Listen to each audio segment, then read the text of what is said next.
Most people think communication is about what you say, but here's the brutal truth: it's not. The words that come out of your mouth represent less than 10% of your actual influence.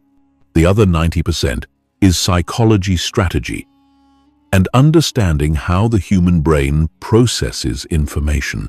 This is why some people can walk into any room, command respect, and get exactly what they want, while others struggle to be taken seriously no matter how smart they are or how hard they work. You've probably noticed this phenomenon yourself. You know someone who isn't the smartest person in the room, but somehow everyone listens to them. They get promoted faster, close bigger deals, and seem to effortlessly influence others.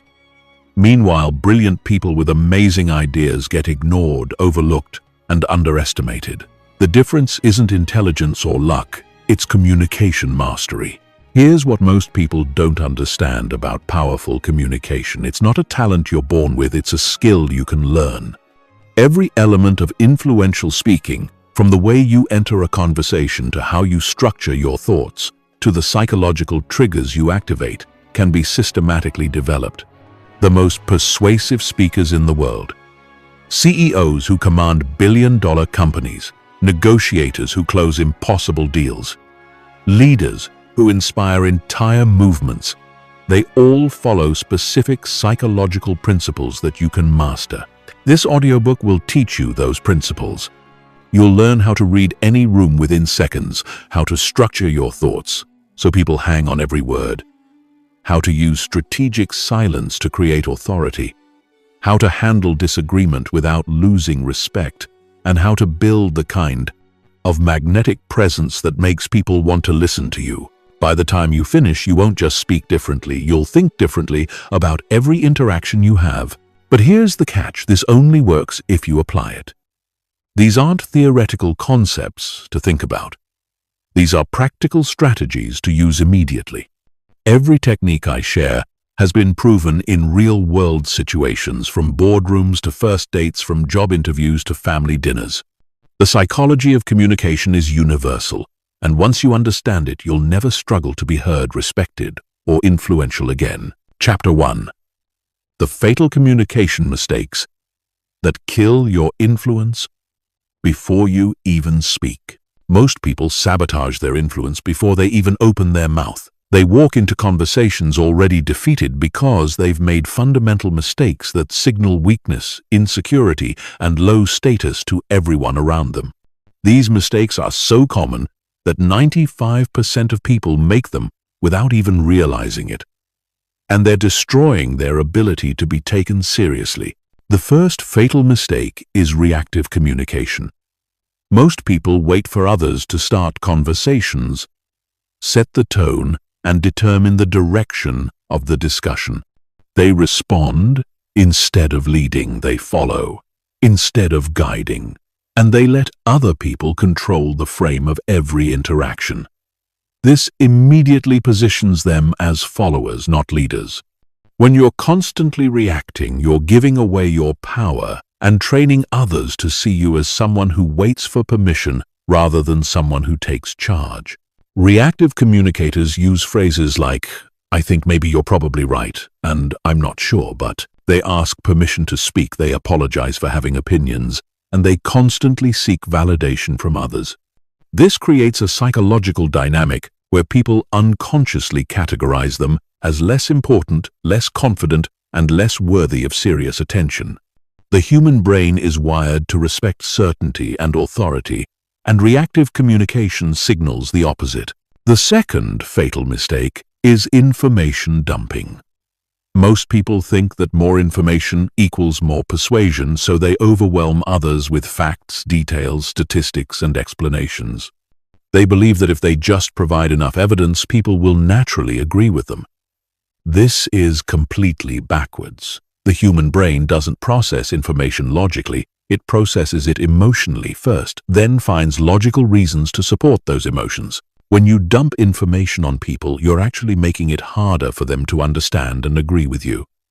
You're creating cognitive overload, which triggers mental resistance.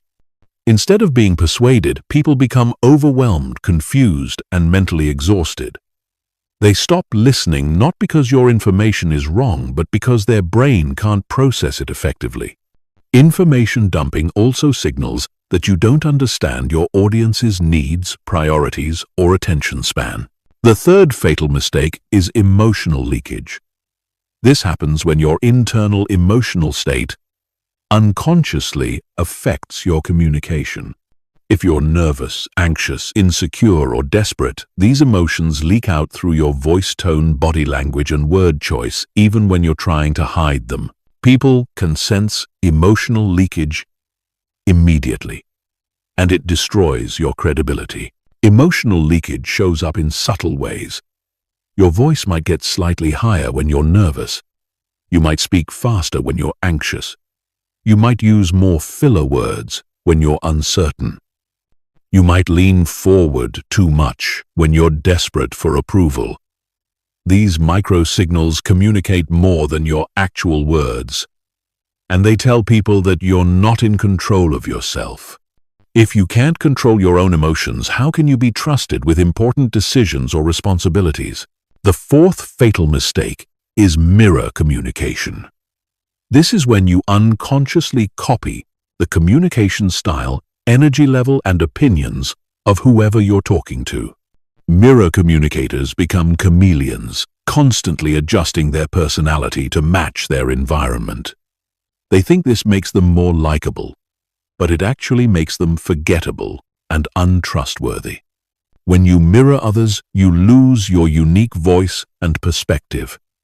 People can sense that you're not being authentic, and they stop taking you seriously. Mirror communication also prevents you from adding real value to conversations because you're just echoing what others have already said. Instead of being seen as agreeable, you're seen as weak, indecisive, and lacking in personal conviction. The fifth fatal mistake is defensive communication. This happens when you interpret neutral questions or comments as personal attacks and respond defensively. Defensive communicators are constantly explaining themselves, justifying their actions, and protecting their ego. They turn normal conversations into battles and exhaust people with their need to be right.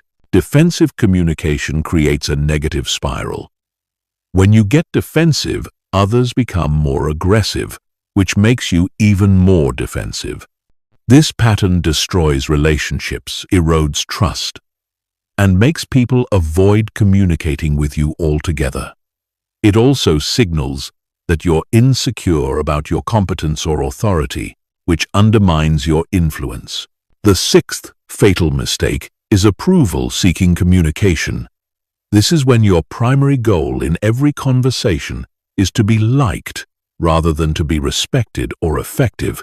Approval seekers constantly monitor other people's reactions and adjust their message based on what they think others want to hear. They avoid disagreement, sacrifice their opinions, and prioritize harmony over truth. Approval-seeking communication might seem nice, but it's actually manipulative and weak. When people sense that you're more concerned with being liked than being honest, they lose respect for you. They also stop trusting your opinions because they know you'll tell them what they want to hear rather than what they need to hear. This makes you irrelevant in important conversations and decisions. The seventh fatal mistake is unconscious communication. Most people have never studied how communication actually works, so they wing it and hope for the best.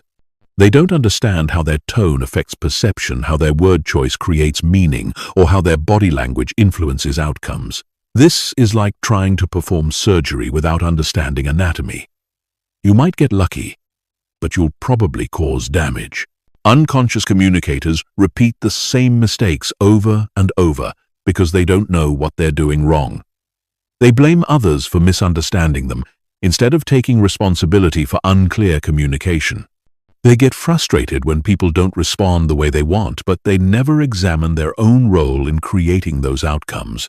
These 7 fatal mistakes are epidemic in modern society, and they're the reason why most people struggle with influence, authority, and respect. The good news is that once you become aware of these patterns, you can start changing them immediately. Every conversation becomes an opportunity to practice conscious, strategic communication that builds your influence instead of destroying it. Chapter 2. The Neuroscience of First Impressions: Why People Decide About You in 3 Seconds. Your brain makes snap judgments about other people in less than 3 seconds. And those judgments are incredibly difficult to change. This isn't a flaw in human psychology, it's a survival mechanism that evolved over millions of years to help us quickly identify threats, allies, and opportunities. Understanding how these first impressions work gives you enormous power because you can consciously influence them instead of leaving them to chance. The human brain processes first impressions through multiple channels simultaneously. Your appearance, posture, facial expressions, voice, tone, energy level, and initial words all get processed instantly and unconsciously.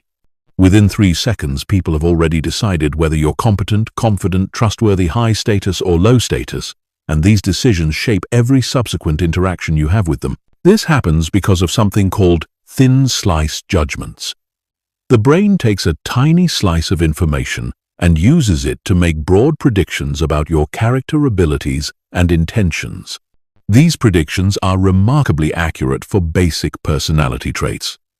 But they're also heavily influenced by unconscious biases and social conditioning. This means you can trigger positive first impressions by understanding what signals the brain is looking for. The first element of powerful first impressions is physical presence. Before you say a single word, people are evaluating your posture movement and spatial awareness. Confident people take up appropriate space, move with purpose, and maintain steady, controlled movements. They don't fidget, rush, or make themselves smaller. Their physical presence communicates that they belong in the space and have every right to be there. Physical presence starts with your posture. Stand or sit with your spine straight, shoulders back, and head level. This isn't about being rigid, it's about being aligned and grounded. When your posture is strong and stable, it triggers unconscious associations with competence, leadership, and emotional control.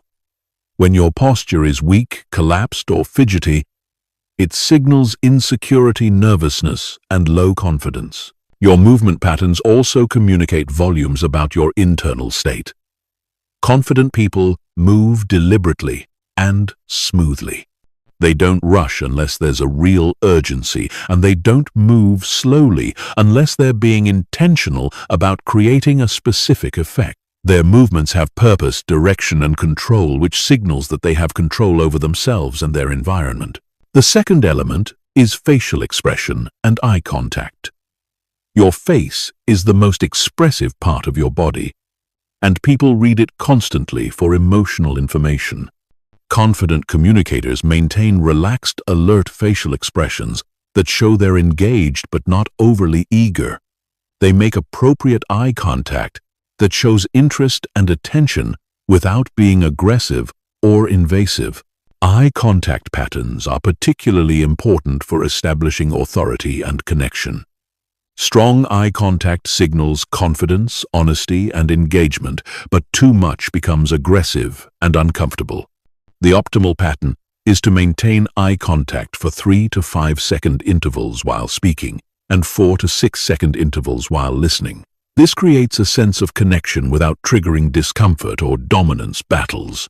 Your facial expressions should match your internal emotional state and your intended message.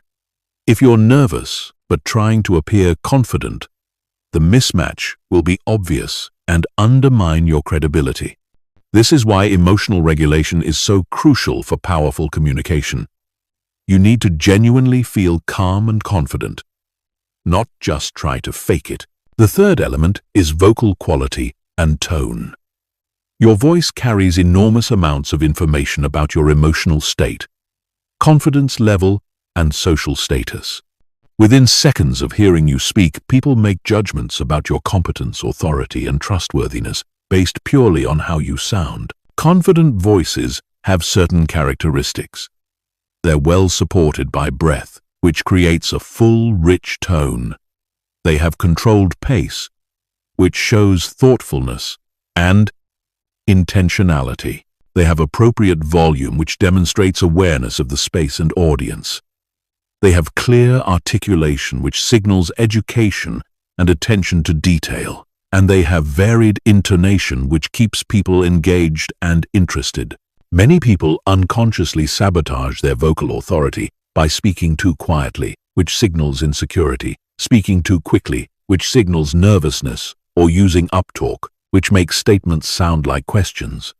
These vocal patterns immediately lower your perceived status and competence, regardless of what you're actually saying. The fourth element is your opening words and energy.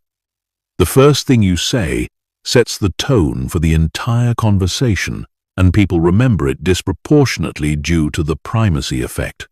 Confident communicators open with clear, purposeful statements that establish their authority and set the direction for the discussion. Weak openings include apologizing for speaking, interrupting, or taking up time. They include uncertain phrases like, "I'm not sure if this is right," but, or, "I hope you don't mind me saying."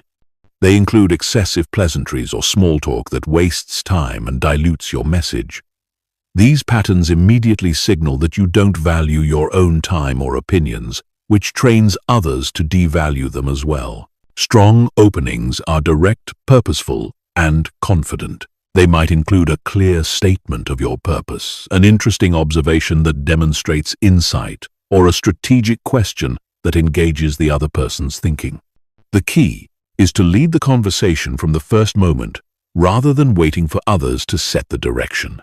The fifth element is emotional congruence. This means that your words, emotions, and body language all align and support the same message. When there's incongruence between these channels, people unconsciously sense that something is off, and they become less trusting and less engaged. Emotional congruence requires genuine confidence and emotional regulation. You can't fake it effectively because micro-expressions, body language, and vocal qualities leak your true emotional state. This is why developing real confidence and emotional control is so much more effective than trying to use superficial techniques to appear confident. The neuroscience of first impressions reveals that people are constantly evaluating you on multiple levels simultaneously. They're assessing your competence, your confidence, your trustworthiness, your status, and your intentions, all within the first few seconds of meeting you. By understanding how these assessments work, you can consciously influence them and create powerful, positive first impressions that open doors and create opportunities. Chapter 3. The Authority Matrix. How to command respect without being aggressive. Most people think authority comes from being loud, aggressive, or dominating, but real authority is the opposite. True authority is calm, controlled, and magnetic. It draws people in rather than pushing them away, and it creates respect rather than fear or resentment. Understanding the difference between authority and aggression is crucial because one builds your influence while the other destroys it. Authority is based on competence, confidence, and emotional control. When you have genuine authority, people naturally defer to your judgment, seek your opinions, and follow your lead. This happens because authority triggers unconscious respect and trust. People feel safe around authoritative individuals because they sense that these people have control over themselves and their environment. Aggression, on the other hand, is based on force, intimidation, and emotional reactivity. Aggressive people might get temporary compliance, but they don't get genuine respect or willing cooperation. Aggression actually signals weakness because it shows that you need to use force to get what you want, rather than earning it through competence and character. The first element of natural authority is emotional regulation. Authoritative people remain calm and controlled even in stressful situations. They don't get defensive, angry, or flustered when challenged. This emotional stability signals strength, competence, and leadership capability. When others see that you can maintain your composure under pressure, they naturally view you as someone who can handle responsibility and make good decisions. Emotional regulation doesn't mean being emotionless or robotic. It means being able to choose your emotional responses rather than being controlled by them. Authoritative people feel emotions, but they process them internally before responding. This allows them to respond strategically rather than reactively, which leads to better outcomes and increased respect. The second element is intellectual confidence. This means having well-thought-out opinions based on solid reasoning and being able to articulate them clearly and persuasively. Intellectual confidence shows up in how you present ideas, defend positions, and engage with opposing viewpoints. You're not afraid of intellectual challenges because you've done the work to develop informed perspectives. Intellectual confidence is different from arrogance. Arrogant people think they know everything and dismiss other viewpoints without consideration. Intellectually confident people know what they know and acknowledge what they don't know. They're open to learning and changing their minds when presented with better information, but they don't waver on principles they've carefully considered. The third element is purposeful communication. Authoritative people communicate with clear intention behind every word. They don't speak just to fill silence or to be polite. When they contribute to conversations, they add genuine value through insights, questions, or information that moves the discussion forward. This purposefulness makes others pay attention because they know that when you speak, it's worth listening to. Purposeful communication also means being selective about when you speak. Authoritative people don't feel compelled to comment on everything or to prove their intelligence in every conversation. They speak when they have something meaningful to contribute and remain silent when they don't. This selectivity makes their words carry more weight when they do choose to speak. The fourth element is boundary setting. Authority requires clear boundaries about what you will and won't accept in terms of behavior, treatment, and communication. These boundaries aren't aggressive or punitive. They're simply clear statements about your standards and expectations. When people know where your boundaries are, they're more likely to respect them and you. Setting boundaries effectively requires calm consistency. You don't need to get angry or aggressive to enforce boundaries. You just need to be clear about consequences and follow through consistently. When someone crosses a boundary, you address it directly and matter-of-factly, without drama or emotional escalation. This shows that you take yourself seriously and expect others to do the same. The fifth element is competence demonstration. Real authority is ultimately based on proven ability to get results. People respect you when they see evidence that you know what you're doing and can deliver on your promises. This competence can be demonstrated through past achievements, current performance, or clear expertise in relevant areas. Competence demonstration isn't about bragging or showing off. It's about quietly and consistently proving your value through your actions and results. When people see that you consistently deliver high-quality work, meet deadlines, solve problems, and add value, they naturally begin to defer to your judgment and seek your input. The sixth element is strategic vulnerability. This might seem counterintuitive, but showing appropriate vulnerability actually strengthens authority rather than weakening it. Strategic vulnerability means being honest about limitations, acknowledging mistakes, and asking for help when needed. This shows confidence and emotional maturity rather than weakness. The key is that the vulnerability must be strategic and appropriate. Sharing every insecurity, doubt, or personal problem undermines authority, but acknowledging specific limitations or mistakes while taking responsibility for them actually increases trust and respect. It shows that you're honest, self-aware, and focused on results rather than protecting your ego. The seventh element is social calibration.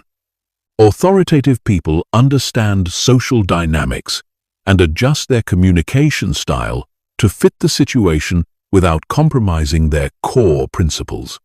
They know when to be more formal or casual, when to be direct or diplomatic, when to lead or support. This social intelligence allows them to maintain authority across different contexts and relationships. Social calibration requires observing and understanding the unspoken rules of different social environments. What works in a boardroom might not work at a family dinner.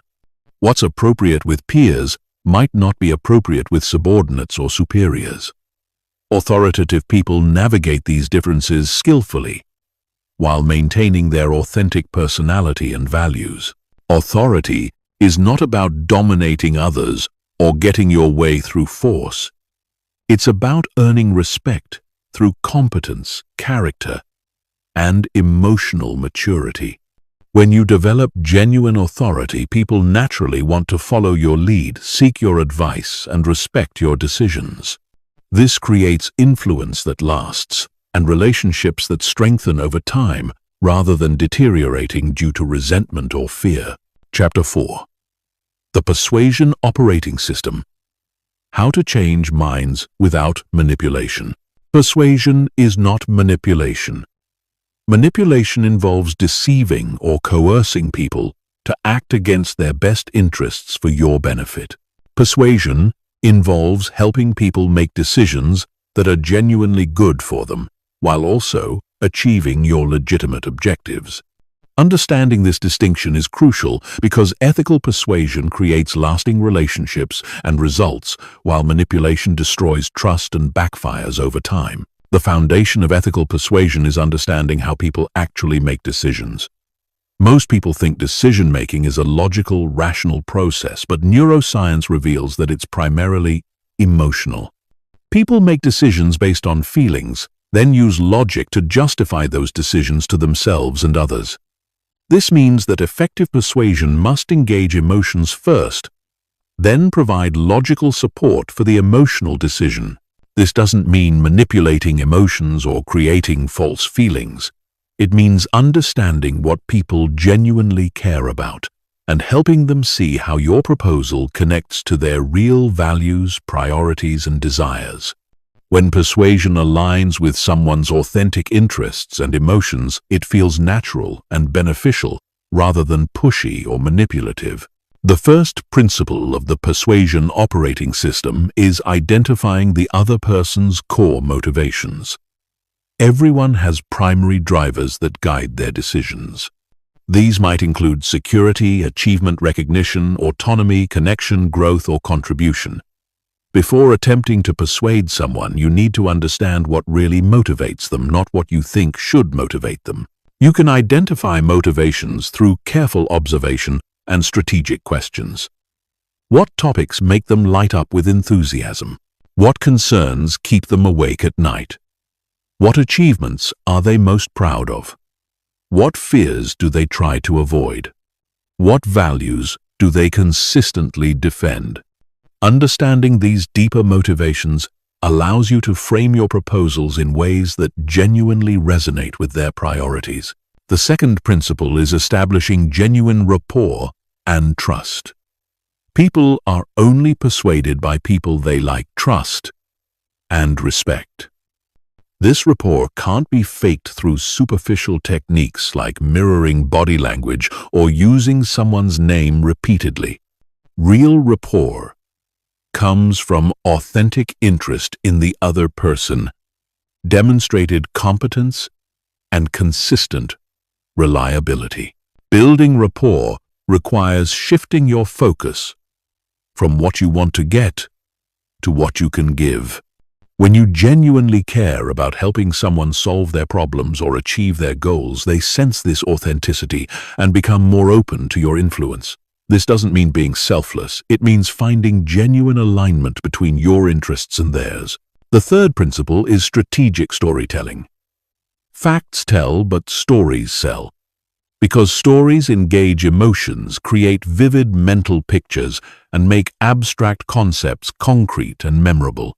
Instead of presenting dry information or logical arguments, you embed your key points in compelling narratives that help people visualize and feel the benefits of your proposal. Effective persuasion stories have specific elements. They feature relatable characters facing similar challenges to your audience. They include specific sensory details that make the story vivid and memorable.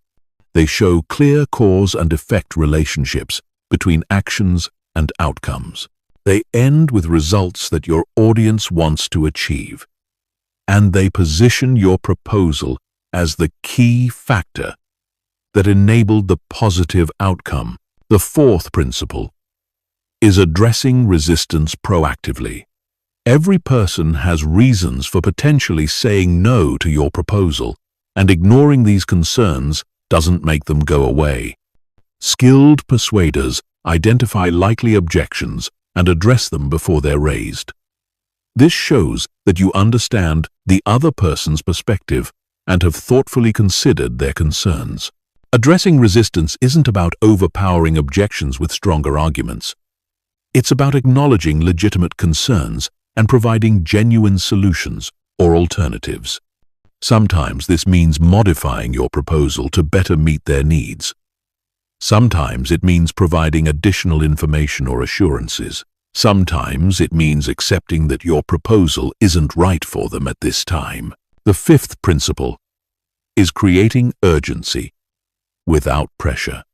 People postpone decisions when there's no compelling reason to act. Now, effective persuasion includes legitimate reasons why acting sooner is better than acting later. This might include limited availability, time-sensitive opportunities, or increasing costs or difficulties over time. The key is that the urgency must be real, not artificial. Creating false deadlines or scarcity backfires when people discover the deception. But highlighting genuine time-sensitive factors helps people overcome natural procrastination and indecision. You're not pressuring them, you're helping them avoid the negative consequences of unnecessary delay. The sixth principle is making it easy to say yes. Even when people want to accept your proposal, they might hesitate if the process seems complicated, risky, or overwhelming. Effective persuasion removes as many barriers as possible and makes the next step clear, simple, and low risk. This might involve breaking a large commitment into smaller steps, providing guarantees or trial periods, reducing upfront costs, or handling administrative details yourself. The easier you make it for people to move forward, the more likely they are to do so, even when they're genuinely interested in your proposal. The seventh principle is confirming commitment and next steps. Many persuasion attempts fail not because people aren't convinced, but because the conversation ends without clear agreement about what happens next. Once someone agrees to your proposal, you need to confirm their commitment and establish specific next steps with timelines and responsibilities. This confirmation serves multiple purposes. It ensures that you both understand what was agreed to. It creates psychological commitment through the consistency principle. It prevents the agreement from being forgotten or deprioritized. And it maintains momentum by establishing immediate action steps rather than leaving everything for later. The persuasion operating system works because it aligns with how people naturally think, feel, and make decisions. It doesn't try to override their judgment or manipulate their emotions. Instead, it helps them make good decisions by providing relevant information, addressing legitimate concerns, and making it easy to take action that serves their interests, while also achieving your objectives. Chapter 5. Strategic silence. The power of what you don't say. Most people are afraid of silence in conversations. They feel compelled to fill every pause with words, even when they have nothing meaningful to say. This fear of silence destroys their communication power because it makes them appear nervous, anxious, and lacking in confidence. Learning to use silence strategically is one of the most powerful communication skills you can develop. Silence is not the absence of communication, it's a different form of communication. Strategic silence can convey confidence, authority, thoughtfulness, and control. It can create space for others to reveal important information. It can add weight and impact to your words. It can diffuse tension and create connection. And it can give you time to think before responding, instead of reacting impulsively. The first type of strategic silence is the confidence pause.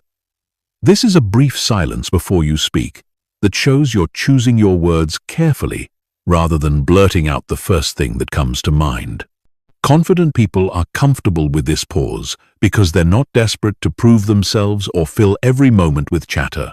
The confidence pause works because it signals thoughtfulness and intentionality.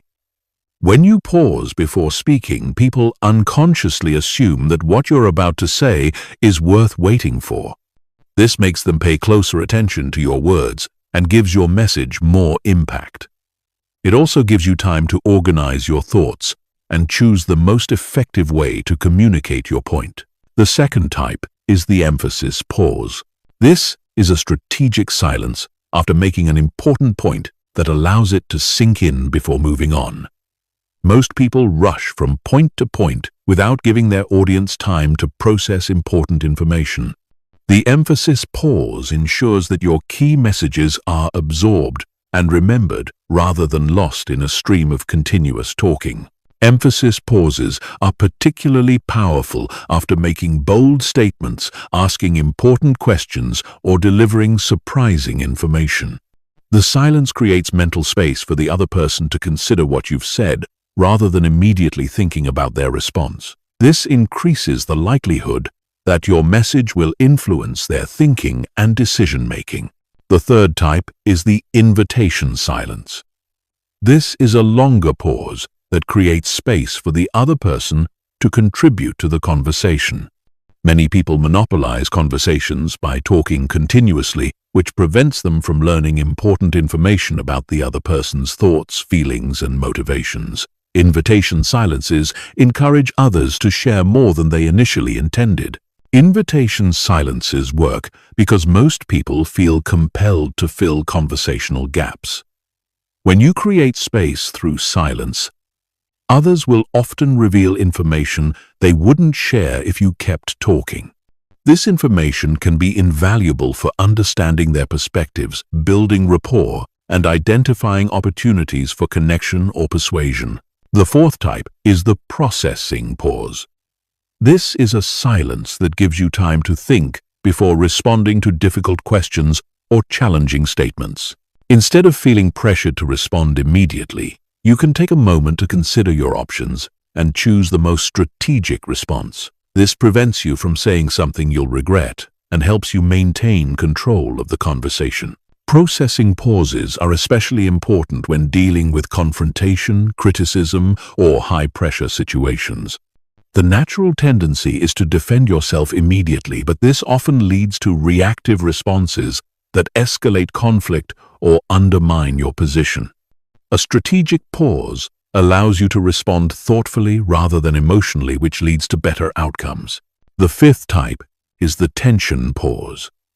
This is a silence that allows uncomfortable emotions or difficult topics to exist without immediately trying to fix them or move past them. Many people are so uncomfortable with tension that they rush to resolve it even when sitting with the discomfort would be more productive.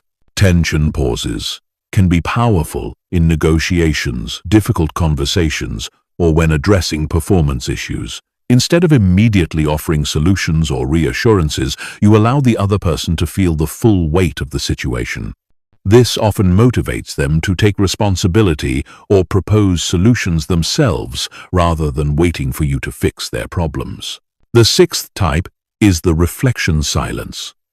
This is a pause that gives both parties time to consider what has been discussed before moving to the next topic or making decisions. Reflection silences prevent rushed decisions and ensure that important conversations receive adequate consideration. Reflection silences are particularly valuable at the end of important discussions or before making significant commitments. They allow everyone involved to mentally review what has been covered, identify any remaining questions or concerns, and confirm their understanding before proceeding. Using silence effectively requires overcoming your discomfort with conversational gaps. Most people find silence awkward because they interpret it as a sign that the conversation isn't going well. But strategic silence actually improves conversation quality by creating space for deeper thinking, more genuine sharing, and more thoughtful responses. The key to comfortable silence is shifting your mindset from feeling responsible for constant entertainment to being confident in your presence. You don't need to fill every moment with words to add value to a conversation. Sometimes the most valuable thing you can contribute is attentive listening and thoughtful pauses that encourage others to share more deeply. Practicing strategic silence also requires paying attention to your own emotional state. If you're anxious, nervous, or insecure, you'll feel more pressure to fill silence with chatter. But if you're calm, confident, and centered, you'll be comfortable with conversational pauses and able to use them strategically. The power of silence lies in its rarity. In a world where most people talk too much and listen too little, those who master strategic silence stand out as unusually thoughtful, confident, and compelling communicators. They're remembered not just for what they say, but for how they make others feel heard, understood, and respected through their attentive listening and strategic pauses. Chapter 6. The Social Calibration Code, Reading Rooms, and Adapting Your Communication Style. The most sophisticated communicators possess an almost supernatural ability to read social situations and adapt their communication style accordingly. They seem to know exactly what to say, how to say it, and when to remain silent in any environment. This isn't magic or natural talent. It's a learnable skill called social calibration, and it's the difference between being effective in one context versus being powerful in every context. Social calibration is the ability to accurately assess the unwritten rules of any social environment and adjust your communication to work within those rules while still achieving your objectives. Every social situation has invisible dynamics, power structures, cultural norms, and emotional undercurrents that determine what kind of communication will be effective and what will backfire. Most people fail at social calibration because they use the same communication approach in every situation. They speak to their boss the same way they speak to their friends. They use the same tone in formal meetings that they use in casual conversations. They apply the same strategies in high-tension situations that they use in relaxed environments. This lack of adaptation severely limits their influence and often creates unnecessary conflict or resistance. The first element of social calibration is situational awareness. Before you open your mouth, you need to assess the environment you're entering. What is the formal hierarchy, and who holds decision-making power? What is the emotional climate, and are people stressed, relaxed, anxious, or excited?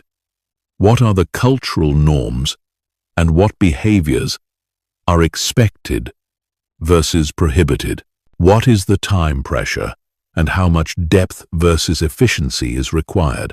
Situational awareness requires observing multiple channels simultaneously. You're reading body language, listening to tone patterns, noting who speaks and who remains silent, watching how people position themselves physically, and identifying who others defer to or seek approval from. This information tells you how to position yourself and what communication style will be most effective. The second element is audience analysis. Different people respond to different types of communication, and effective calibration requires understanding your specific audience. Are they analytical people who want facts and logic, or relational people who want connection and emotion? Are they detail-oriented people who need comprehensive information, or big-picture people who want summary and vision? Are they risk-averse people who need reassurance, or risk-tolerant people who respond to bold proposals. You can assess audience preferences through several indicators. Their professional background often predicts their communication preferences. Engineers and analysts typically prefer logical, structured presentations, while sales and marketing people often respond better to emotional storytelling. Their questions reveal whether they think in details or concepts, whether they focus on problems or opportunities, whether they prioritize safety or growth.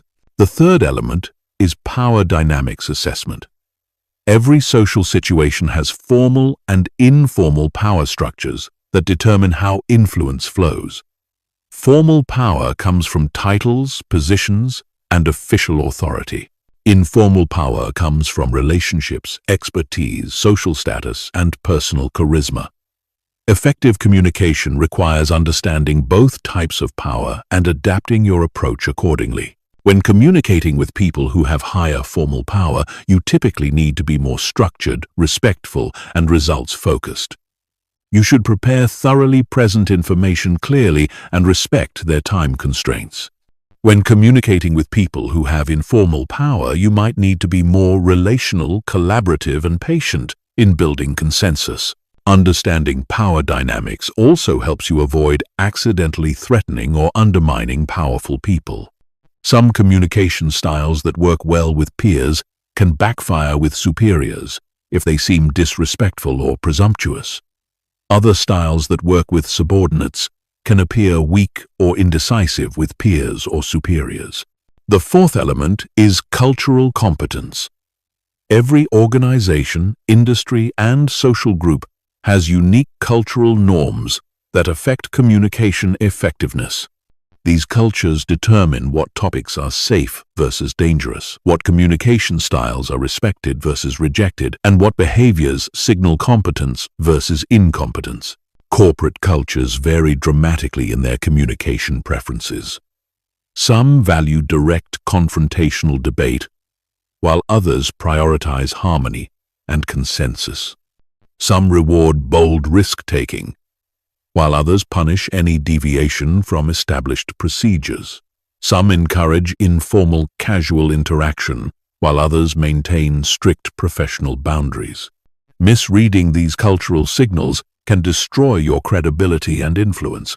Cultural competence requires observing how successful people in that environment communicate and modeling their effective patterns while avoiding their mistakes. You're looking for the unwritten rules that determine who gets promoted, who gets listened to, and who gets marginalized based on their communication style. The fifth element is emotional intelligence calibration.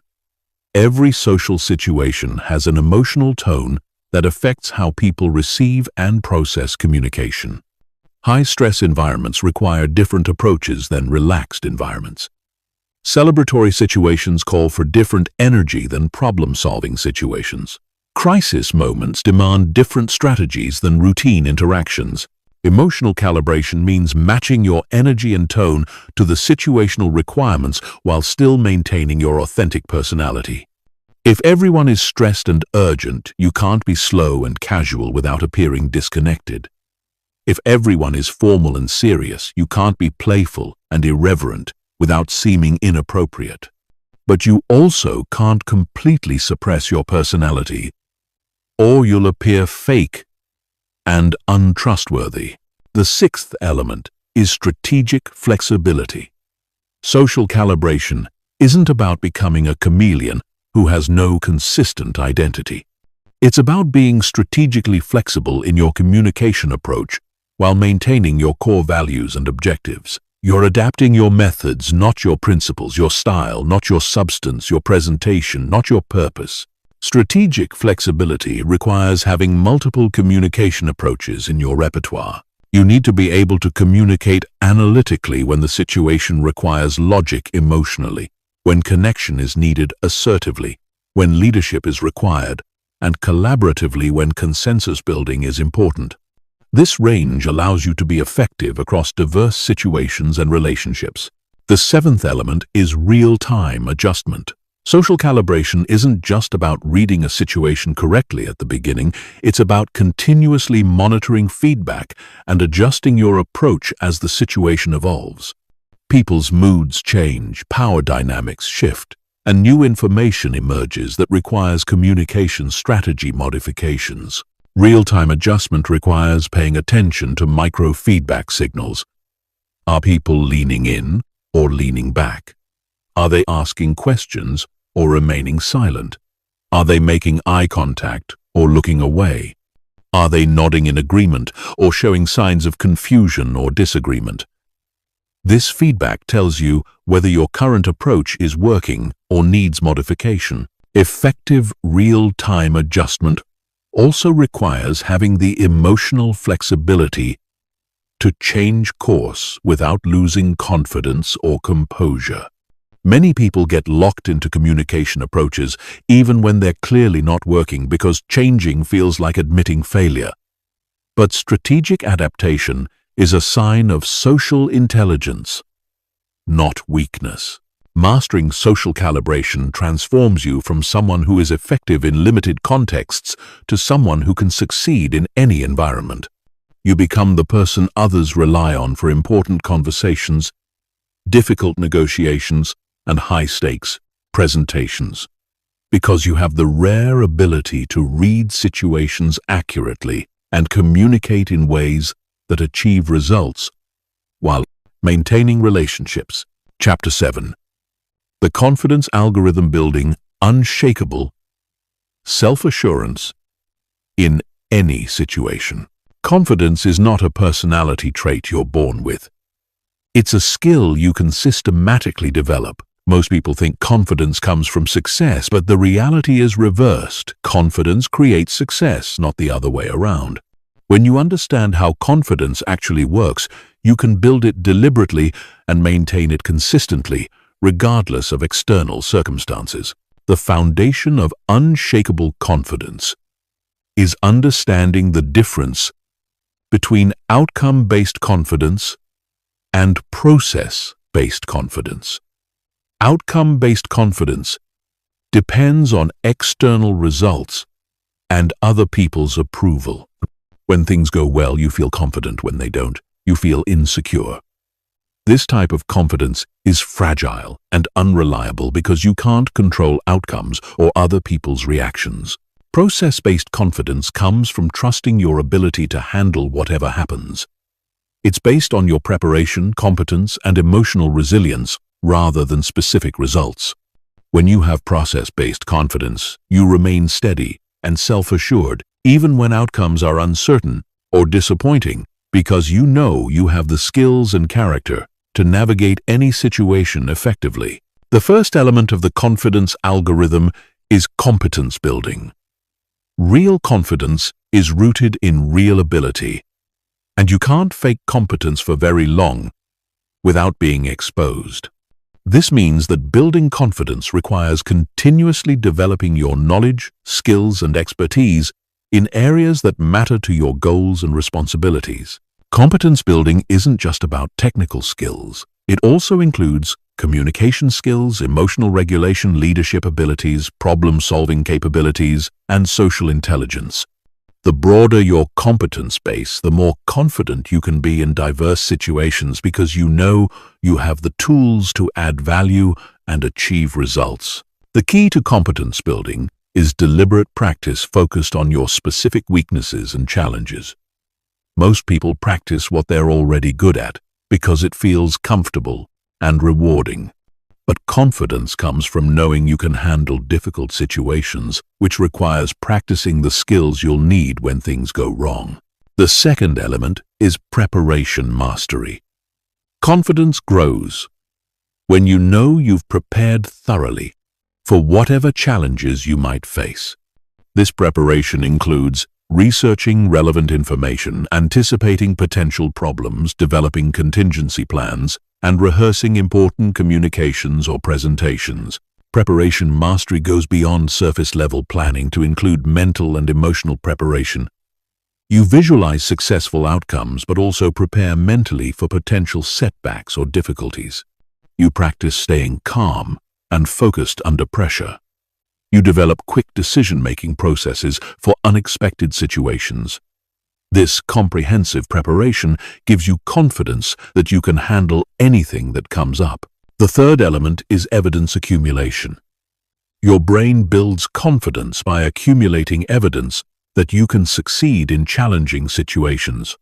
Every time you handle a difficult conversation, navigate a complex problem, or achieve a meaningful goal, you add to your evidence bank of personal competence. Most people don't pay attention to their successes and accomplishments, so they don't get the confidence benefits from their achievements. They focus on failures and problems while dismissing or minimizing their successes. Building confidence requires deliberately noting and remembering evidence of your capabilities and achievements. You can accelerate evidence accumulation by setting progressive challenges that stretch your abilities without overwhelming them. Start with situations that are slightly outside your comfort zone and gradually increase the difficulty as your confidence grows. Each success builds evidence that you can handle increasingly challenging situations. The fourth element is self-talk optimization. Your internal dialogue has enormous impact on your confidence levels because your brain believes what you tell it repeatedly. Most people have negative self-talk patterns that undermine their confidence through constant self-criticism, doubt, and catastrophic thinking. Optimizing self-talk doesn't mean unrealistic positive thinking or denying genuine challenges. It means developing accurate, realistic self-assessment that acknowledges both your strengths and areas for improvement without being unnecessarily harsh or defeatist. You speak to yourself the way you would speak to a valued colleague, objective, supportive, and constructive. Effective self-talk focuses on process rather than outcome, on effort rather than ability, and on learning rather than proving. Instead of telling yourself you have to be perfect, you remind yourself that you're capable of handling challenges and learning from mistakes. Instead of fearing failure, you frame difficulties as opportunities to demonstrate resilience and problem-solving skills. The fifth element is posture and physiology management. Your physical state directly affects your emotional and mental state through the mind-body connection. When you maintain confident posture, move with purpose, and control your breathing, you actually feel more confident, not just appear more confident. Confident physiology includes standing or sitting with proper alignment, moving deliberately rather than frantically making appropriate eye contact, and using controlled gestures that support your communication. These physical practices don't just project confidence to others, they generate genuine feelings of confidence within yourself. Breathing patterns are particularly important for confidence management. Shallow, rapid breathing triggers anxiety and nervousness, while deep, controlled breathing promotes calm confidence. Learning to regulate your breathing gives you a powerful tool for managing your emotional state in any situation. The sixth element is comfort zone expansion. Confidence grows through experience with challenging situations, and you can't build that experience by staying in your comfort zone. This requires deliberately seeking out situations that stretch your abilities and force you to develop new skills and capabilities. Comfort zone expansion should be systematic and progressive, rather than reckless and overwhelming. You want to challenge yourself enough to grow, but not so much that you become overwhelmed and lose confidence. The goal is to gradually expand your comfort zone so that situations that once seemed impossible become routine. Each time you successfully navigate a situation outside your previous comfort zone, you expand your confidence for similar situations in the future. Over time, this process builds deep, unshakable confidence because you have extensive evidence that you can adapt and succeed in diverse, challenging circumstances. The seventh element is identity alignment. The most powerful confidence comes from alignment between your actions and your authentic identity. When you're trying to be someone you're not or acting in ways that contradict your values, you feel insecure and uncertain regardless of your external success. Identity-aligned confidence means knowing who you are, what you stand for, and what you're capable of achieving. It means being comfortable with your strengths and limitations without feeling the need to pretend or compensate. It means acting in ways that reflect your genuine personality and values, rather than trying to meet other people's expectations. This type of confidence is unshakable because it doesn't depend on external validation or approval. You know who you are, and you're comfortable with that identity regardless of what others think. This inner security gives you the freedom to communicate authentically and take appropriate risks without being paralyzed by fear of rejection or failure. The confidence algorithm works because it builds genuine self-assurance based on real competence, preparation, evidence, and self-knowledge, rather than superficial techniques or positive thinking. When you systematically develop these elements, you create confidence that withstands pressure, performs under stress, and grows stronger through challenges rather than being diminished by them. Chapter 8. Advanced Influence Techniques. The psychology of getting what you want without force. Influence is not about overpowering people or manipulating them into compliance. It's about understanding human psychology and creating conditions where people naturally want to cooperate with you. The most powerful influence techniques work by aligning with how people already think, feel, and make decisions, rather than fighting against their natural tendencies. The foundation of ethical influence is understanding that people don't resist ideas, they create themselves.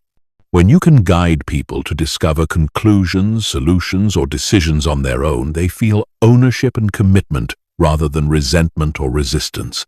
This requires shifting from telling people what to think to helping them think more effectively about their own situations and goals. The first advanced influence technique is assumption reframing. Most people make unconscious assumptions about what's possible, normal, or appropriate in any given situation. These assumptions create invisible boundaries that limit their thinking and decision-making. By skillfully challenging or reframing these assumptions, you can expand their perception of available options.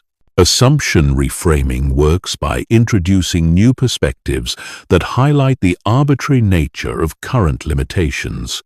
You might ask questions like, what if we didn't have to follow the usual process? Or what would be possible if budget wasn't a constraint? Or how would this look if we were starting from scratch? These questions help people break free from limiting assumptions and consider new possibilities. The key to effective assumption reframing is making it feel natural and collaborative rather than pushy or argumentative. You're not attacking their current thinking, you're helping them expand it. You present alternative perspectives as interesting possibilities to explore, rather than as corrections to their faulty reasoning. The second technique is social proof orchestration. People look to others for guidance about what to think, feel, and do, especially in uncertain situations. By strategically highlighting relevant examples of others who have made similar decisions, you can influence people's perception of what's normal, reasonable, or beneficial. Social proof orchestration requires careful selection of relevant examples that match the person's situation, values, and concerns. The examples should come from people they respect or identify with and demonstrate outcomes they want to achieve. Generic testimonials or irrelevant examples can actually backfire by highlighting differences rather than similarities. You can also create social proof through strategic networking and relationship building. When influential people in someone's network support your position or proposal, it carries much more weight than your direct advocacy. This requires building genuine relationships with key influencers and helping them understand how your proposals benefit their interests as well. The third technique is cognitive reframing. This involves helping people interpret situations, events, or information in ways that support better decision-making. The same facts can be perceived very differently depending on how they're framed and presented. Skilled influence practitioners help people see situations in ways that reveal opportunities rather than just obstacles. Cognitive reframing works by shifting focus from problems to solutions, from costs to benefits, from risks to potential rewards, from what's missing to what's possible. You're not changing the facts, you're helping people interpret those facts in more productive and optimistic ways that enable action rather than paralysis. Effective cognitive reframing requires understanding the other person's current mental framework and gently guiding them toward more empowering interpretations. This means listening carefully to how they describe situations and strategically introducing alternative perspectives that open up new possibilities. The fourth technique is reciprocity activation. People feel psychologically obligated to return favors and reciprocate kindness. This principle can be used ethically by providing genuine value before asking for anything in return. When you help people solve problems, achieve goals, or gain insights, they naturally want to cooperate with your requests. Reciprocity activation works best when the value you provide is unexpected, personalized, and clearly beneficial to the recipient. It should feel like a genuine gift rather than an obvious manipulation tactic. The goal is to create positive feelings and goodwill that naturally lead to cooperation rather than obligation that feels manipulative. You can activate reciprocity through providing useful information, making valuable introductions, offering practical assistance, sharing relevant expertise, or simply giving genuine recognition and appreciation. The key is that your giving should be authentic and focused on their needs rather than obviously designed to create obligation. The fifth technique is consistency leveraging. People have a strong psychological need to remain consistent with their previous statements, decisions, and public commitments. Once someone takes a position or makes a commitment, they feel internal pressure to act in ways that support that position, even when circumstances change. Consistency leveraging involves helping people connect your proposals to commitments, values, or positions they've already established. If someone has publicly committed to improving customer service, you can frame your proposal as a way to fulfill that commitment. If they've stated certain values, you can show how your request aligns with those values. The key to ethical consistency leveraging is ensuring that the connections you highlight are genuine and beneficial rather than superficial or manipulative. You're helping people see how your proposal supports their authentic commitments and values, not tricking them into compliance through artificial consistency pressure. The sixth technique is scarcity and urgency creation. People value things more when they perceive them as rare, limited, or time-sensitive. This principle can be used ethically when the scarcity or urgency is genuine and relevant to the person's goals. Creating false scarcity is manipulative and backfires when discovered. Genuine scarcity might include limited availability of opportunities, resources, or timing windows. Real urgency might involve deadlines, consequences, or changing market conditions. The key is to help people understand actual time sensitivity, rather than creating artificial pressure through fake deadlines or false limitations.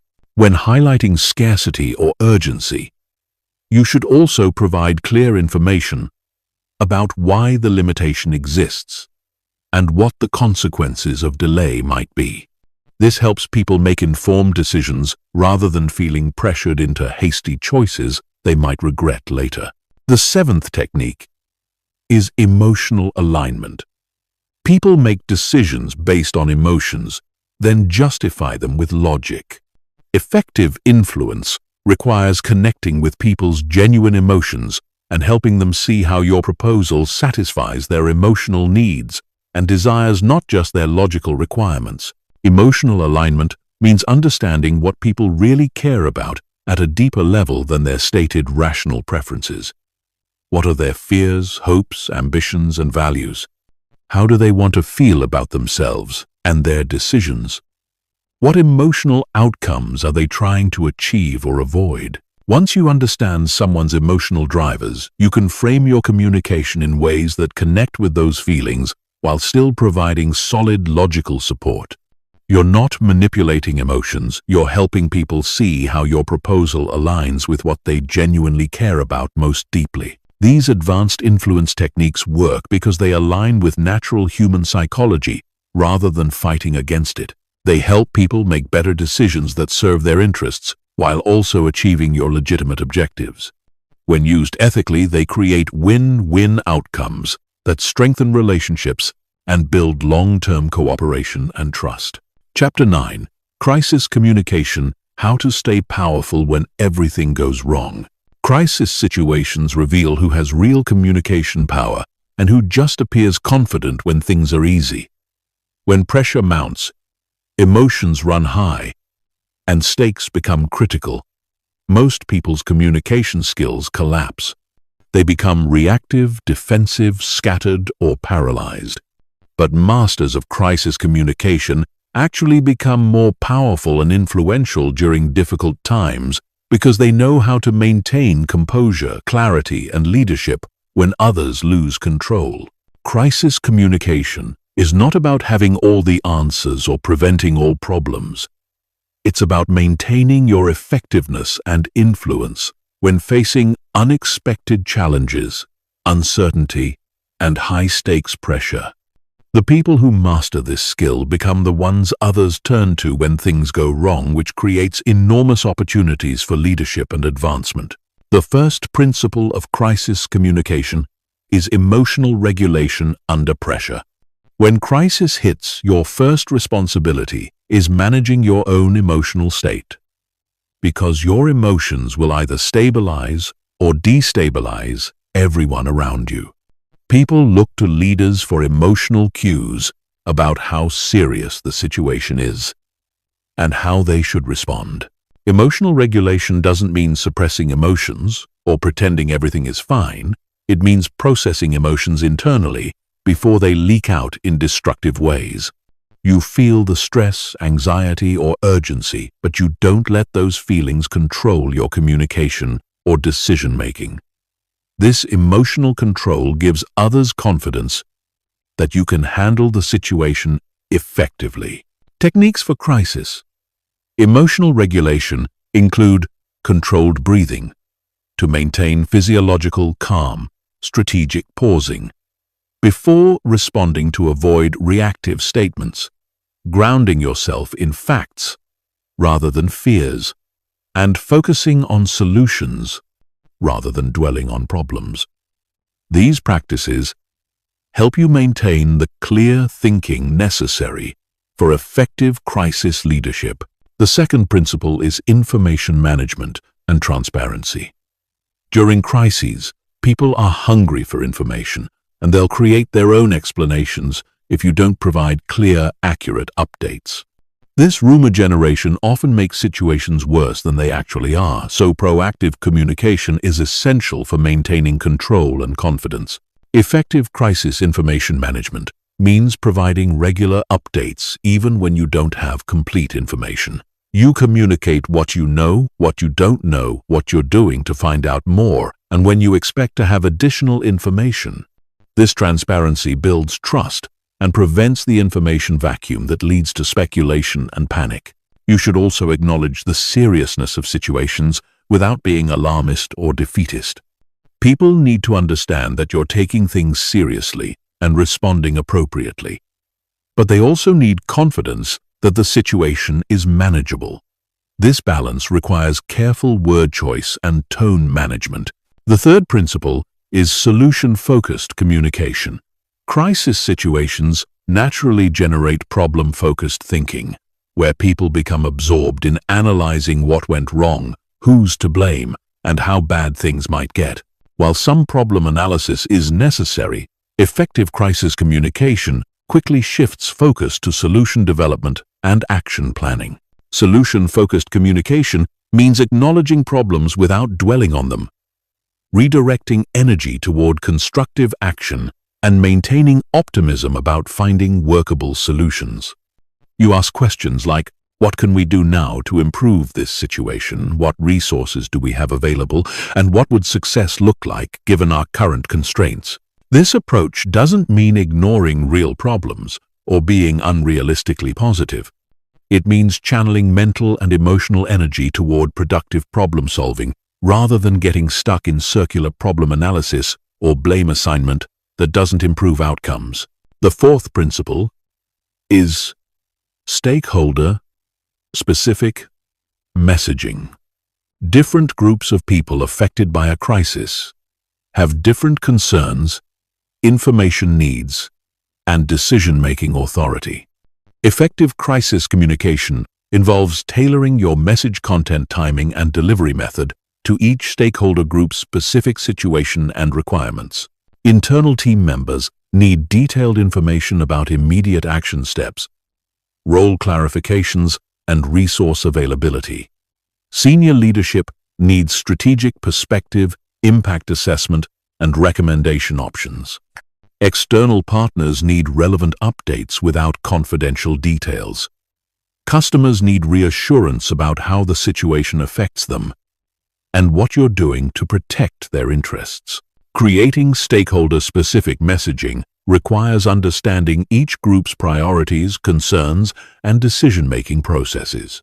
You provide enough information for them to feel informed and confident without overwhelming them with irrelevant details or creating unnecessary anxiety about aspects that don't affect them. The fifth principle is decisive leadership communication. Crises require decisions to be made quickly with incomplete information under time pressure. Effective crisis communicators can gather input quickly, synthesize information efficiently, and communicate decisions clearly, even when they're not completely certain about all the implications. Decisive leadership communication involves stating decisions, clearly explaining the reasoning behind them, assigning specific responsibilities with deadlines, and establishing follow-up processes for monitoring results, and making adjustments.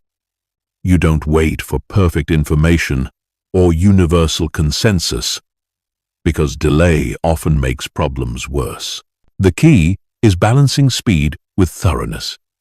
You move quickly enough to address urgent needs, but thoughtfully enough to avoid creating bigger problems through hasty decisions.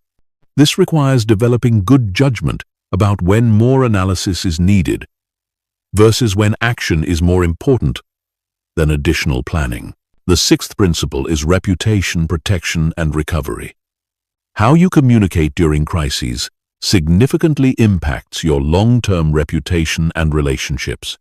People remember how you handled pressure more than they remember the specific problems you faced. This makes crisis communication an opportunity to demonstrate character, competence, and leadership rather than just a challenge to survive.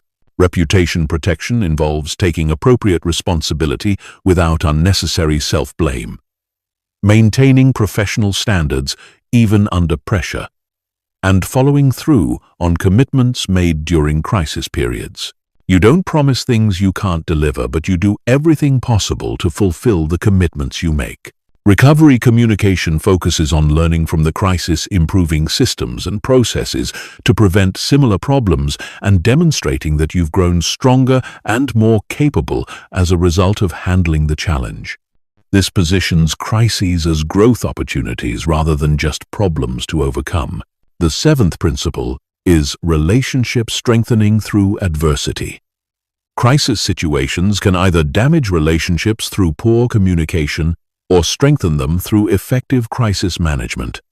When you handle crises well, people develop deeper trust and respect for your leadership capabilities and character.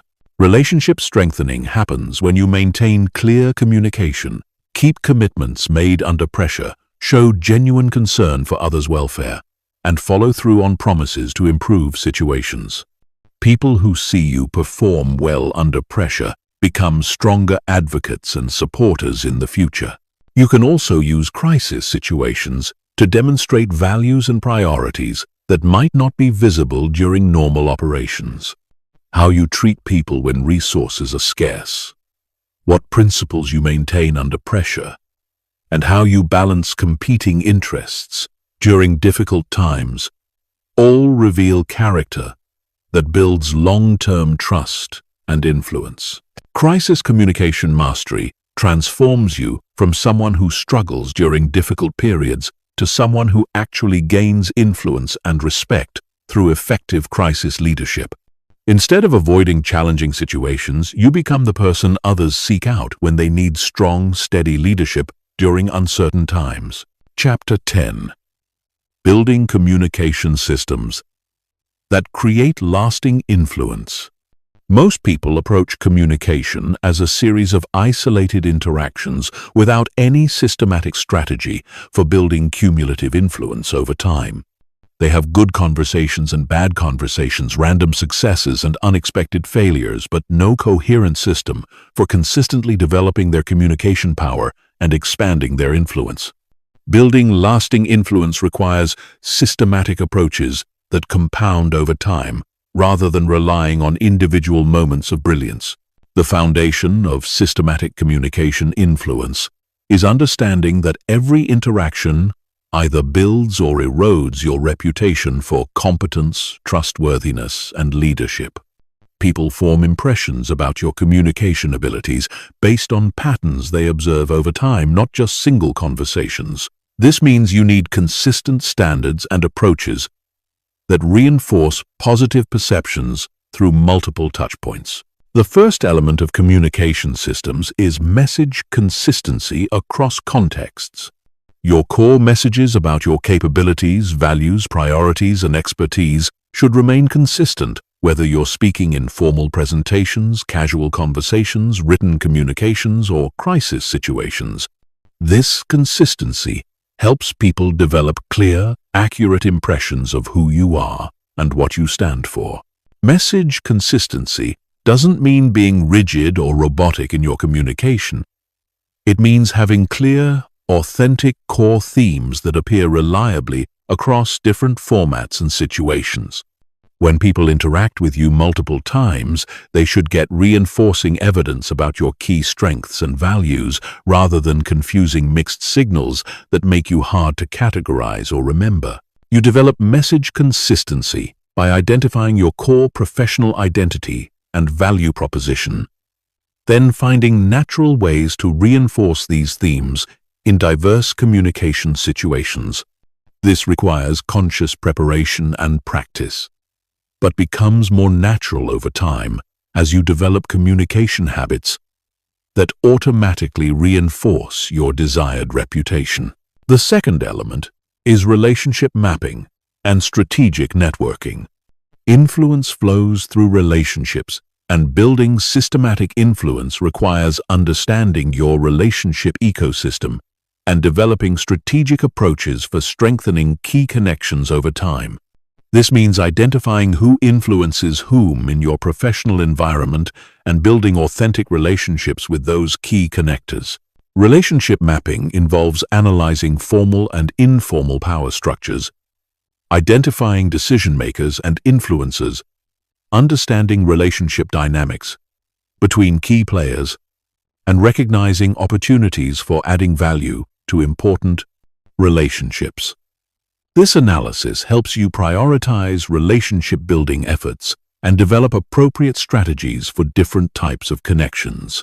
Strategic networking goes beyond collecting contacts to focus on creating genuine mutual value with people who can expand your influence and opportunities. This requires understanding others' goals, challenges, and priorities, then finding authentic ways to help them achieve their objectives while building stronger professional relationships. The third element is expertise positioning and thought leadership development. People develop lasting influence by becoming known for specific expertise and insights that others find valuable. This requires consistently developing your knowledge and capabilities in chosen areas, then systematically sharing those insights through multiple communication channels. Expertise positioning involves identifying areas where you can develop distinctive competence, then consistently communicating insights and perspectives that demonstrate that expertise. This might include industry knowledge, technical skills, problem-solving, approaches leadership philosophies, or relationship-building capabilities that others recognize as valuable. Thought leadership development requires regularly creating and sharing content that showcases your expertise and provides value to others. This might include presentations, articles, social media posts, internal reports, strategic recommendations, or informal mentoring that helps others learn from your knowledge and experience. The fourth element is feedback systems and continuous improvement. Systematic influence building requires regular feedback about your communication effectiveness and consistent efforts to improve your skills and approaches. Most people receive very little direct feedback about their communication and therefore miss opportunities to enhance their influence. Effective feedback systems include seeking input from trusted colleagues and mentors, tracking outcomes from important communications, observing others' responses and reactions to your messages, and regularly assessing your progress toward influence and relationship goals. This feedback helps you identify what's working well and what needs adjustment. Continuous improvement means treating communication as a skill that can always be enhanced rather than a fixed ability. You study effective communicators, analyze successful interactions, practice new techniques, and experiment with different approaches to expand your communication repertoire and effectiveness. The fifth element is platform development and visibility creation. Lasting influence requires that people know about your capabilities and expertise, which means systematically creating visibility for your ideas, contributions, and achievements. This involves identifying appropriate platforms and opportunities to showcase your communication skills and thought leadership. Platform development might include volunteering for high-visibility projects, seeking speaking opportunities, writing for company publications, participating in industry events, joining professional organizations, or taking leadership roles in important initiatives. These platforms give you opportunities to demonstrate your communication capabilities to broader audiences.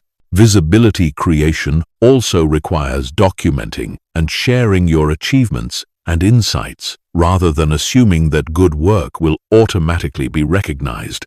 This means strategically communicating about your successes, helping others understand your contributions, and creating tangible evidence of your expertise and impact. The sixth element is succession planning and mentorship systems. Lasting influence involves developing others who can extend and amplify your impact over time. By mentoring and developing other effective communicators, you create a network of people who understand and support your approaches and can advocate for your ideas even when you're not present. Mentorship systems involve identifying high-potential individuals who can benefit from your guidance, then systematically helping them develop their communication skills and advance their careers. This creates loyalty and advocacy, while also establishing your reputation as someone who develops talent and builds strong teams. Succession planning means preparing others to carry forward your ideas and approaches, even if you move to different roles or organizations. This might involve training team members, documenting your methods, creating process improvements, or developing organizational capabilities that outlast your direct involvement. The seventh element is legacy building and institutional influence. The highest level of communication influence involves creating changes in how organizations or industries think and operate. This requires developing approaches that become embedded in systems, processes, and cultures rather than just influencing individual decisions or relationships. Legacy building involves identifying opportunities to improve how communication happens within your organization or industry, then developing and implementing systematic improvements that benefit multiple people over extended periods. This might include training programs, communication standards, process improvements, or cultural changes that enhance effectiveness. Institutional influence means becoming someone whose ideas and approaches shape how others think about communication, leadership, or problem solving. This level of influence requires consistent excellence over extended periods, but creates impact that continues long after individual interactions or relationships. Building communication systems that create lasting influence transforms you from someone who has occasional communication successes to someone who systematically expands their impact and reputation over time. These systems ensure that your influence grows consistently rather than fluctuating randomly based on individual interactions or circumstances. Chapter 11. The Charisma Formula: Manufacturing Magnetic Presence. On command. Charisma is not a mysterious quality that some people are born with and others lack forever. It's a specific combination of behaviors, attitudes, and communication patterns that can be learned, developed, and deployed strategically. The most charismatic people you know became that way through understanding and practicing specific techniques, not through genetic luck or natural talent. The foundation of charisma is making other people feel important, valued, and understood when they interact with you. Charismatic people have mastered the art of focusing their attention and energy on others in ways that create powerful, positive emotions. This isn't manipulation or fake interest, it's genuine engagement combined with specific skills that amplify the impact of that engagement. Most people think charisma is about being entertaining, charming, or the center of attention, but real charisma is about making others feel like they're the center of attention when you're with them. Charismatic people have the rare ability to make each person they interact with feel like the most important person in the room at that moment. The first element of the charisma formula is presence intensity. This means giving your complete, undivided attention to whoever you're communicating with, regardless of distractions, competing priorities, or other interesting people nearby. Most people give partial attention while thinking about other things, checking devices, or scanning the room for more important conversations. Presence intensity requires mental discipline to focus completely on the current interaction. You're not thinking about your next meeting, your phone notifications, or other people you want to talk to. Your entire mental and emotional energy is directed toward understanding and engaging with the person in front of you. This level of attention is rare in modern society where everyone is constantly distracted and multitasking. When someone experiences your complete focused attention, it creates a powerful, positive emotion that they associate with you. They feel heard, understood, and valued in ways that most interactions don't provide. The second element is emotional attunement. Charismatic people are masters at reading and responding to other people's emotional states. They can sense when someone is excited, nervous, proud, frustrated, or uncertain, and they adjust their communication style to match and support those emotions appropriately. Emotional attunement involves paying attention to subtle cues like tone of voice, body language, energy level, and word choice that reveal how someone is feeling beyond what they're explicitly saying. You're reading between the lines to understand their emotional experience, not just their factual communication. Once you understand someone's emotional state, you can respond in ways that validate and support their feelings. If they're excited about something, you match their enthusiasm. If they're worried about a challenge, you acknowledge their concern and offer appropriate support. If they're proud of an achievement, you celebrate with them genuinely. The third element is curiosity amplification. Charismatic people ask better questions and show genuine interest in learning about others. They're not just waiting for their turn to talk or looking for opportunities to share their own stories. They're authentically curious about other people's experiences, perspectives, and insights. Curiosity amplification means asking follow-up questions that show you're really listening and want to understand more deeply. Instead of surface-level small talk, you probe into what makes people passionate, what challenges they're facing, what they're learning, and what they're excited about. These deeper questions create more meaningful connections. The key is that your curiosity must be genuine, not strategic. People can sense when you're asking questions just to appear interested versus when you're actually fascinated by their answers. Real curiosity creates real connection, while fake interest feels manipulative and hollow. The fourth element is energy management and contagion. Charismatic people understand that energy is contagious, and they consciously manage their energy level to create positive emotional states in others. They bring appropriate energy to different situations, whether that's calm, confidence in crisis moments, enthusiasm for new projects, or focused intensity for important discussions. Energy management requires self-awareness about your current emotional and physical state, combined with the ability to consciously adjust your energy to serve the situation and the people you're with. If you're tired or stressed, you don't let that negative energy infect your interactions. If the situation calls for high energy, you find ways to generate genuine enthusiasm. Energy contagion works because humans unconsciously mirror the emotional states of people around them, especially people they respect or admire. When you consistently bring positive, appropriate energy to interactions, people start feeling better when they're around you, which makes them want to spend more time with you. The fifth element is storytelling mastery. Charismatic people are compelling storytellers who can make ordinary experiences interesting and meaningful. They understand how to structure narratives, create emotional engagement, and use stories to illustrate points, connect with others, and create memorable shared experiences. Effective storytelling involves selecting relevant details that create vivid mental pictures, using appropriate pacing to build tension and interest, including emotional content that helps listeners connect with the experience, and ending easing with insights or lessons that add value beyond entertainment.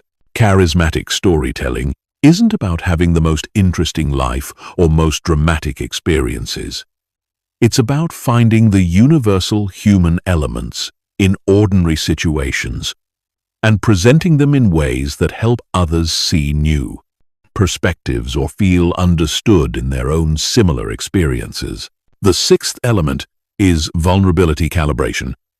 Charismatic people share appropriate personal information that helps others feel connected to them without oversharing or making others uncomfortable. They understand the difference between strategic vulnerability that builds connection and emotional dumping that creates awkwardness. Strategic vulnerability means sharing challenges, struggles, or uncertainties that others can relate to while maintaining your overall competence and strength. You might share a professional challenge you're navigating, a skill you're working to develop, or a lesson you learned from a mistake. The key is that your vulnerability should serve the relationship and the conversation, not just your need for attention or emotional support. You're sharing personal information to help others feel less alone in their own challenges, or to demonstrate that growth and learning are ongoing processes for everyone. The seventh element is positive assumption and benefit of the doubt. Charismatic people consistently assume positive intentions and give others the benefit of the doubt rather than being suspicious, cynical, or quick to judge. This creates psychological safety that allows others to be more open, authentic, and creative in their interactions. Positive assumption means interpreting ambiguous behavior in the most charitable way possible, giving people credit for good intentions, even when their actions don't work out perfectly, and focusing on people's strengths, potential rather than their weaknesses and limitations. This doesn't mean being naive or ignoring red flags when they appear. It means starting from a position of trust and respect, rather than requiring people to prove themselves worthy of positive treatment. This approach brings out the best in others because people tend to live up to the expectations others have of them. The eighth element is celebration and recognition. Charismatic people are generous with praise, recognition, and celebration of others' achievements.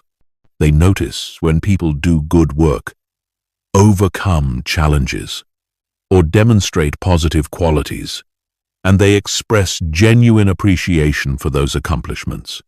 Effective recognition is specific, timely, and focused on the impact or quality of what someone did rather than generic praise. Instead of saying "good job," you explain specifically what was valuable about their contribution and why it mattered. This shows that you were paying attention and genuinely value their efforts. Charismatic people also celebrate others' successes without feeling competitive or diminished. They understand that recognizing others' achievements doesn't reduce their own value, and that generous recognition actually increases their own influence and likability. The charisma formula works because it addresses fundamental human needs for attention, understanding, recognition, and connection. When you consistently make others feel valued and important through your communication style, you become someone people want to be around, work with, and support. This creates opportunities, influence, and relationships that compound over time into genuine personal and professional power. Chapter 12. Difficult Conversations: How to Navigate Conflict Without Losing Respect. Most people avoid difficult conversations until problems become crises, or they approach them so poorly that they damage relationships and make situations worse.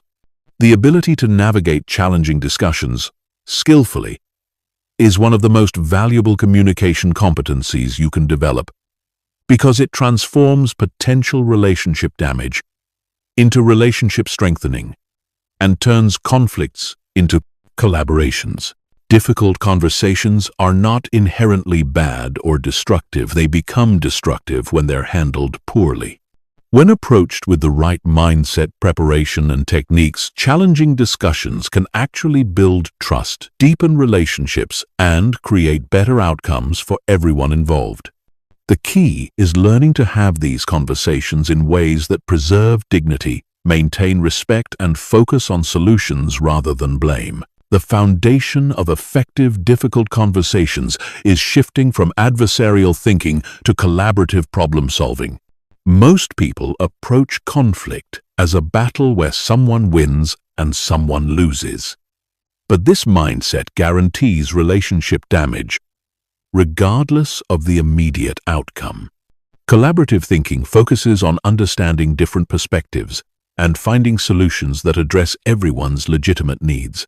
The first principle of difficult conversation mastery is preparation and emotional regulation.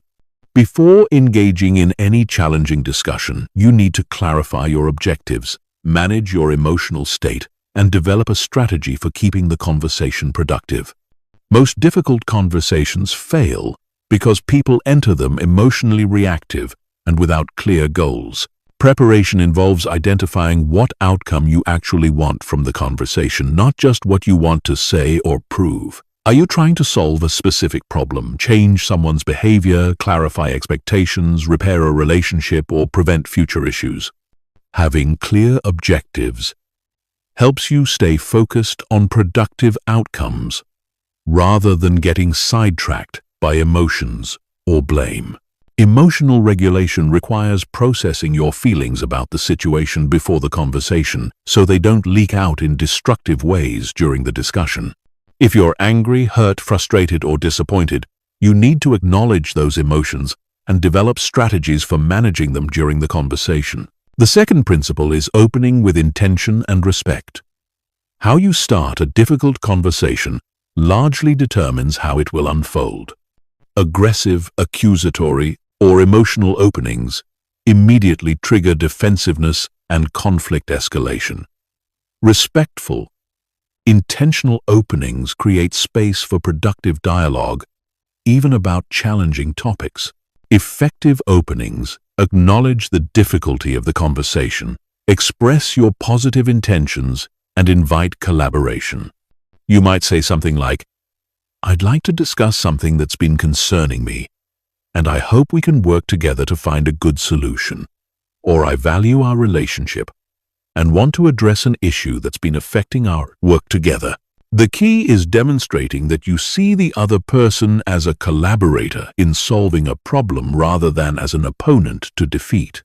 This framing encourages cooperation rather than defensiveness and sets the stage for productive problem solving. The third principle is facts versus interpretations. Separation. Most difficult conversations get derailed because people present their interpretations, opinions, or assumptions as if they were facts. This creates unnecessary argument about subjective perspectives rather than focusing on objective information and workable solutions. Facts are observable, verifiable information that both parties can agree on. Interpretations are your opinions, assumptions, or conclusions about what those facts mean. Separating these elements allows you to discuss objective information without immediately triggering disagreement about subjective interpretations. For example, saying you don't respect deadlines is an interpretation that will likely trigger defensiveness. Saying the project was submitted 2 days after the agreed deadline is a fact that can be discussed objectively. Once you establish the facts, you can explore different interpretations and solutions without getting stuck in argument about subjective perspectives. The fourth principle is listening for understanding, not rebuttal. Most people listen to difficult conversations primarily to find flaws in the other person's reasoning or opportunities to present their counter-arguments. This defensive listening prevents real understanding and escalates conflict because people feel unheard and dismissed. Listening for understanding means genuinely trying to comprehend the other person's perspective, concerns, and needs, even when you disagree with their conclusions or approaches.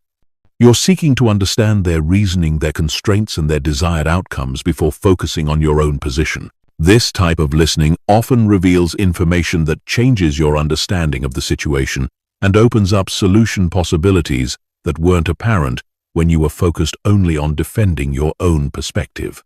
Understanding doesn't require agreement, but it creates foundation for finding mutually acceptable solutions. The fifth principle is acknowledging valid points and shared concerns.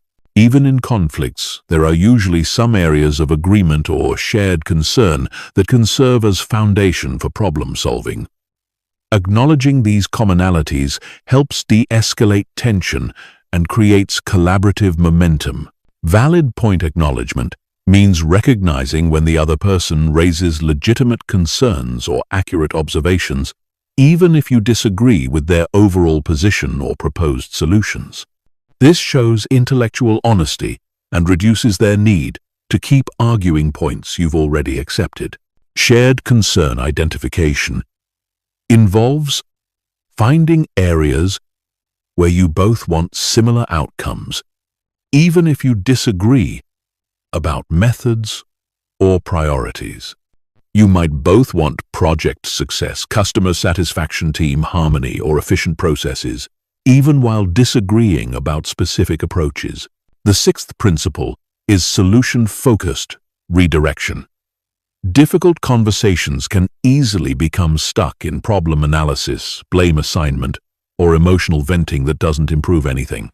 Effective conversation management involves acknowledging problems and emotions, but consistently redirecting energy towards solution development and action planning. Solution-focused questions include: what would need to change for this to work better?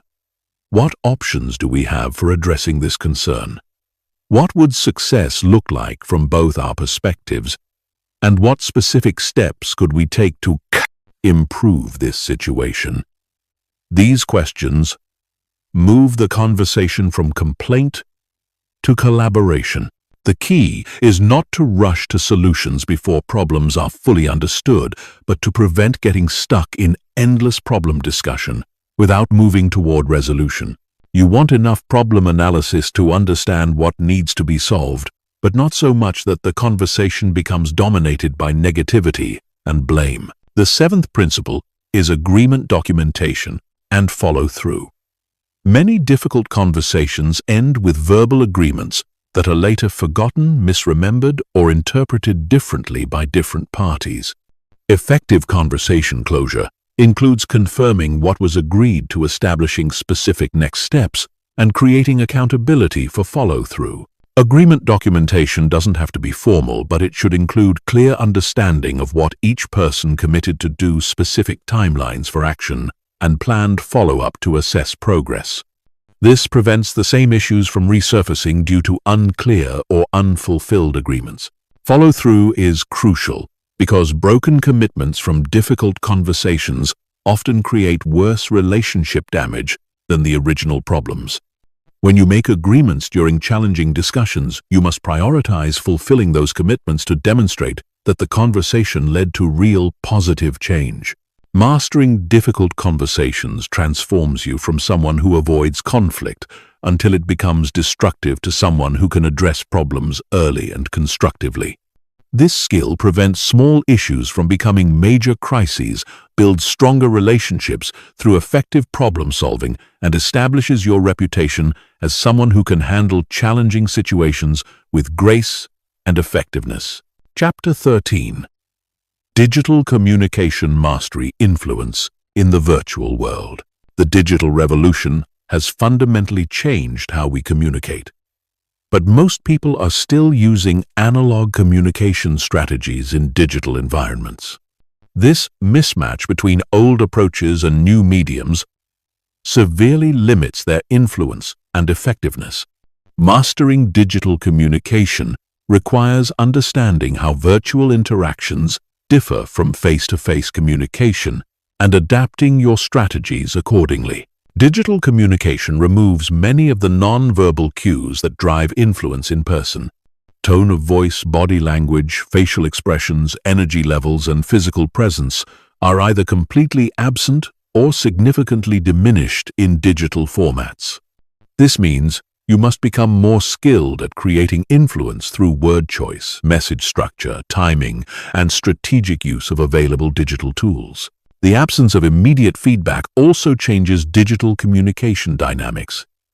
In face-to-face conversations, you can read reactions in real time and adjust your approach instantly. Digital communication often involves delayed responses, which means you must anticipate reactions and craft messages that work effectively without real-time calibration. The first principle of digital communication mastery is platform optimization. Different digital platforms have different communication norms, user expectations, and algorithmic behaviors that affect how your messages are received and distributed. What works on email doesn't work on social media. What works in video calls doesn't work in text messages. And what works in formal digital presentations doesn't work in casual online interactions. Platform optimization requires understanding the specific characteristics of each digital environment and adapting your communication style to match user expectations while still maintaining your authentic voice and achieving your influence objectives. This isn't about becoming a different person on different platforms. It's about emphasizing different aspects of your communication style to match platform norms. Email communication requires clear subject lines, structured content that's easy to scan, specific action requests with deadlines, and appropriate formality levels based on your relationship with recipients. Social media communication requires more casual tone, visual elements that support your message, strategic use of hashtags, and timing that aligns with when your audience is most active. The second principle is attention capture and retention. Digital environments are extremely competitive for attention, with people constantly bombarded by messages, notifications, and competing content. Your digital communication must be designed to break through this noise and hold attention long enough to deliver your message effectively. Attention capture starts with compelling openings that immediately signal value, relevance, or urgency. This might include intriguing questions, surprising statistics, relevant stories, or clear statements of benefit. You have seconds to convince someone that your message is worth their time and attention. Attention retention requires strategic formatting that makes your content easy to consume even when people are distracted or multitasking. This includes short paragraphs, bullet points, bold text to highlight key points, strategic white space, and logical flow that allows people to follow your reasoning even when skimming. The third principle is emotional connection without physical presence.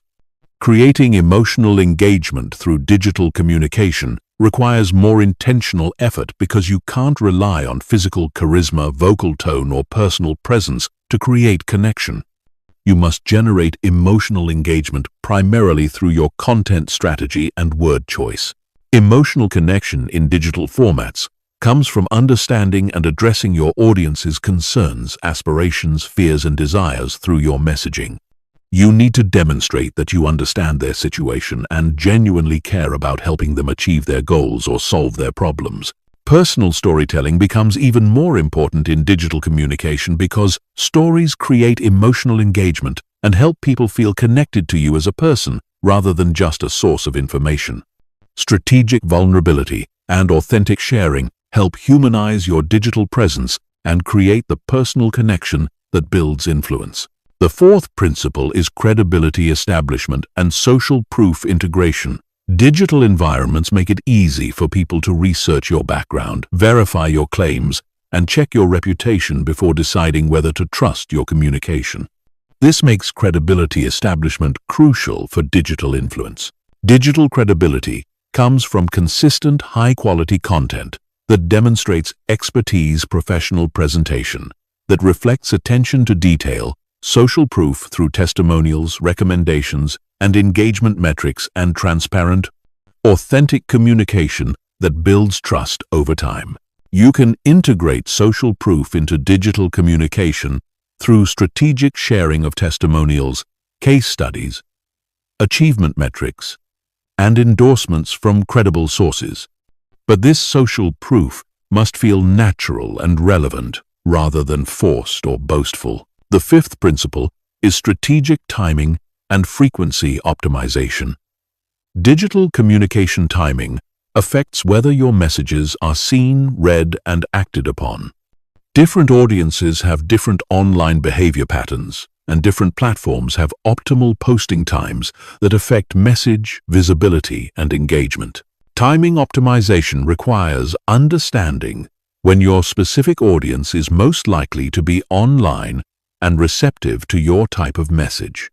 This varies by industry role, time zone, and platform, but data analysis can reveal patterns that improve your communication effectiveness. Frequency optimization involves finding the right balance between staying visible and relevant without becoming annoying or overwhelming. Too little communication and people forget about you too much, and they start ignoring or unsubscribing from your messages. The sixth principle is multimedia integration and visual communication. Digital platforms increasingly favor visual content over text-only communication. This means developing skills in creating and using images, videos, graphics, and other visual elements that support and enhance your written communication. Visual communication doesn't require professional design skills, but it does require understanding how to use visual elements strategically to support your message objectives. This might include infographics that simplify complex information, videos that demonstrate concepts, photos that create emotional connection, or charts that support data-driven arguments.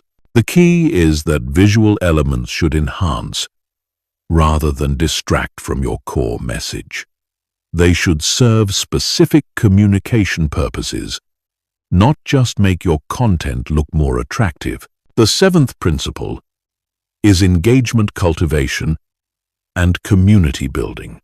Digital communication is increasingly interactive, with audiences expecting opportunities to respond, comment, and engage rather than just passively consuming content. Building digital influence requires creating opportunities for meaningful engagement that builds relationships over time. Engagement cultivation involves asking questions that encourage responses, sharing content that invites discussion, responding thoughtfully to comments and messages, and creating opportunities for your audience to contribute value rather than just receiving it from you. Community building takes engagement further by creating ongoing relationships between audience members, not just between you and individual followers. This might involve facilitating introductions, encouraging collaboration among your network, or creating forums where people with shared interests can connect and support each other. Digital communication mastery transforms your online presence from a static information source to a dynamic influence platform that builds relationships, creates opportunities, and establishes your expertise across multiple digital environments. This expanded digital influence increasingly translates into real-world opportunities and offline relationship building as digital and physical communication become more integrated. Chapter 14. The Mastery Mindset. Becoming a lifelong student of human psychology. Communication mastery is not a destination you reach and then maintain effortlessly. It's an ongoing journey of learning, observation, practice, and refinement. The most powerful communicators never stop studying human psychology, observing social dynamics, and experimenting with new approaches because they understand that both communication contexts and human behavior are constantly evolving. The mastery mindset separates people who plateau at basic competence from those who continue developing extraordinary influence throughout their careers. This mindset involves treating every interaction as a learning opportunity, approaching communication challenges with curiosity rather than frustration, and systematically studying what works and what doesn't in your specific contexts and relationships. Most people think communication improvement happens through formal training courses or workshops, but real mastery comes from developing sophisticated observation skills and consistently analyzing your communication experiences. You become your own communication laboratory, constantly testing hypotheses and refining your approaches based on real-world feedback. The first element of the mastery mindset is pattern recognition development. Human behavior follows predictable patterns, and master communicators become expert at recognizing these patterns quickly and adapting their approach accordingly. This pattern recognition allows them to read situations accurately, predict likely responses, and choose communication strategies that are most likely to achieve their objectives. Pattern recognition requires systematic observation of communication dynamics across multiple contexts, relationships, and situations. You start noticing how different personality types respond to different communication approaches, how cultural backgrounds affect communication preferences, how stress levels change people's receptivity to different messages, and how power dynamics influence conversation flow. You develop pattern recognition by paying attention to multiple data points simultaneously. You observe verbal responses, but also body language, energy changes, engagement levels, and follow-up behaviors. You notice not just what people say, but how they say it when they choose to speak, and how their communication changes under different circumstances. The second element is feedback seeking and integration. Master communicators actively seek feedback about their communication effectiveness from multiple sources and use that feedback to continuously improve their approaches. They don't assume they know how they're being perceived or what impact their communication is having. Effective feedback seeking involves asking specific questions about communication effectiveness rather than general questions about performance. You might ask how clear your explanation was, whether your presentation style matched the audience's preferences, what questions weren't addressed, or how your communication could be more helpful next time. You also develop skills in reading nonverbal feedback during conversations and adjusting your approach in real time based on subtle cues about engagement, confusion, resistance, or enthusiasm. This dynamic adjustment capability separates good communicators from great ones. The third element is experimentation and calculated risk-taking. Communication mastery requires trying new approaches, testing different strategies, and occasionally failing in order to discover what's possible beyond your current comfort zone. Safe, predictable communication leads to safe, predictable results, while breakthrough influence requires strategic experimentation. Effective experimentation involves trying new approaches in low-stakes situations first, then gradually applying successful techniques in higher-stakes contexts. You might experiment with different storytelling styles in casual conversations before using them in important presentations, or test new influence techniques with supportive colleagues before using them with challenging stakeholders. The key is that your experimentation should be thoughtful and strategic rather than random or reckless. You're testing specific hypotheses about what might work better, not just trying things randomly to see what happens. The fourth element is cross-domain learning and application. Communication insights come from many fields beyond traditional communication training, including psychology, neuroscience, sociology, anthropology, theater sales, negotiation therapy, and leadership development. Master communicators study these diverse fields and adapt relevant insights to their communication challenges. Cross-domain learning might involve studying how therapists build rapport and applying those techniques to business relationships, studying how entertainers hold audience attention and using those approaches in presentations, or studying how negotiators handle resistance and adapting those strategies for difficult conversations. The key is being able to abstract principles from one context and apply them appropriately in different contexts. This requires understanding the underlying psychology behind various techniques rather than just copying surface-level behaviors. The fifth element is systematic skill development and deliberate practice. Communication mastery requires moving beyond casual practice to deliberate practice that focuses on specific weaknesses and pushes your abilities beyond their current limits. This type of practice is more challenging than comfortable repetition, but creates much faster improvement. Deliberate practice involves identifying specific aspects of communication that need improvement, setting up practice scenarios that challenge those specific skills, getting feedback on your performance, and making adjustments based on that feedback. This might involve recording yourself presenting and analyzing your performance, practicing difficult conversations with trusted colleagues, or seeking out challenging communication situations that stretch your abilities. You also develop supporting skills that enhance your communication effectiveness, such as emotional regulation skills that help you stay calm under pressure, analytical skills that help you understand complex situations, or creative skills that help you find new ways to explain difficult concepts. The sixth element is mental model development and framework creation. Master communicators develop sophisticated mental models for understanding communication dynamics and create personal frameworks for approaching different types of communication challenges.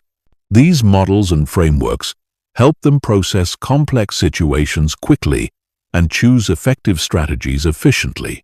Mental models might include frameworks for reading group dynamics during meetings, systems for preparing for different types of presentations, or decision trees for handling various types of conflict. These tools help you move from intuitive communication to strategic communication based on proven principles and reliable processes. You develop these models by studying successful communication examples, analyzing your own successes and failures, and creating systematic approaches for handling recurring communication challenges.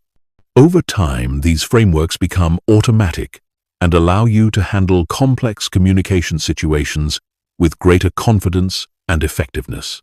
The seventh element is teaching and knowledge transfer. One of the most effective ways to deepen your communication mastery is teaching others what you've learned. Teaching forces you to organize your knowledge more clearly, identify gaps in your understanding, and develop better explanations for complex concepts. Teaching opportunities might include formal training sessions, informal mentoring, peer coaching, or simply helping colleagues improve their communication skills. These experiences help you understand communication principles more deeply, while also building your reputation as someone with valuable expertise to share. Knowledge transfer also involves documenting your learning and creating systems that allow others to benefit from your communication insights. This might include writing about communication principles, creating training materials, or developing processes that help your team or organization communicate more effectively. The mastery mindset transforms communication from a basic skill you use occasionally to a sophisticated expertise that you develop continuously throughout your career. This commitment to ongoing learning and improvement creates compounding returns where your communication effectiveness increases dramatically over time rather than plateauing at basic competence. Chapter 15. Your Communication Revolution: Implementing Everything and Dominating Every Room. Everything you've learned in this audiobook becomes worthless unless you implement it systematically and consistently. Most people consume communication training and then go back to their old habits within weeks because they don't have a clear plan for turning knowledge into automatic behavior. This final chapter gives you a systematic approach for implementing these principles and transforming yourself into someone who dominates every communication situation. The implementation process requires more than just trying to remember techniques during conversations. Real transformation happens when these principles become so deeply ingrained that you use them automatically without conscious effort. This level of integration requires systematic practice, structured feedback, and consistent refinement over months, not days or weeks. Your communication revolution starts with honest assessment of your current abilities and clear vision of where you want to be. Most people overestimate their communication skills and underestimate the effort required for real improvement.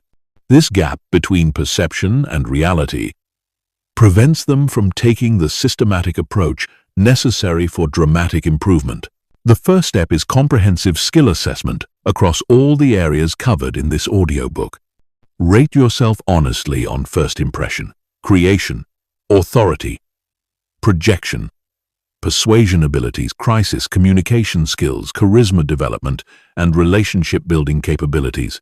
Identify your strongest areas and your biggest weaknesses so you can prioritize your improvement efforts strategically. This assessment should include feedback from trusted colleagues, friends, and family members who have observed your communication in different contexts. Their perspectives often reveal blind spots that you can't see yourself and help you understand how others actually perceive your communication style and effectiveness. The second step is implementation, prioritization, and sequencing. You can't improve everything simultaneously, so you need to identify which improvements will create the biggest impact on your specific goals and circumstances. Consider your career objectives, relationship needs, and immediate challenges when deciding which communication skills to develop first. Start with foundational skills that support everything else before moving to advanced techniques. Emotional regulation and basic confidence are prerequisites for effective influence and persuasion. Clear thinking and message organization support both formal presentations and casual conversations. These fundamental capabilities make everything else easier and more effective. The third step is structured practice design and execution. Improvement requires deliberate practice, not just casual effort during normal conversations. This means creating specific practice scenarios that challenge your abilities, provide feedback opportunities, and push you beyond your comfort zone in controlled environments. Practice scenarios might include recording yourself presenting and analyzing your performance, role-playing, difficult conversations with trusted partners, Practicing influence techniques in low-stakes situations, or joining groups like Toastmasters that provide structured feedback on communication skills. The key is that practice should be more challenging than your normal communication situations, so that real conversations feel easier rather than harder. You're building communication muscles through progressive resistance training, not just casual exercise. The fourth step is feedback system establishment and use. You need reliable ways to assess your progress and identify areas that need continued work. This requires both formal feedback mechanisms and informal observation skills that help you learn from every communication experience. Formal feedback might include regular check-ins with mentors or coaches, structured assessment from colleagues or supervisors, participation in communication training programs, or video recording, and analysis of important presentations or meetings. Informal feedback comes from developing sensitivity to how people respond to your communication. You learn to read engagement levels, notice when people seem confused or resistant, and observe whether your communication achieves the outcomes you intended. This real-time feedback helps you adjust your approach continuously. The fifth step is habit formation and automatic behavior development. The goal is not just to know communication techniques, but to use them automatically without conscious effort. This requires consistent repetition until new communication patterns become your default responses, rather than special techniques you have to remember to use. Habit formation works best when you focus on one specific behavior at a time until it becomes automatic before adding new behaviors. You might spend weeks focusing just on maintaining better eye contact before adding strategic pause techniques, or work on emotional regulation before practicing advanced influence methods. The key is consistent, daily practice rather than intensive occasional effort. Small daily improvements compound over months into dramatic transformations, while sporadic, intense practice sessions create temporary improvement that fades quickly. The sixth step is real-world application and progressive challenge. Once you've developed basic competence through practice scenarios, you need to apply your new skills in increasingly challenging real-world situations. This might mean volunteering for presentations, taking leadership roles in difficult projects, or initiating important conversations you've been avoiding. Progressive challenge means gradually increasing the stakes and difficulty of your communication situations as your skills improve.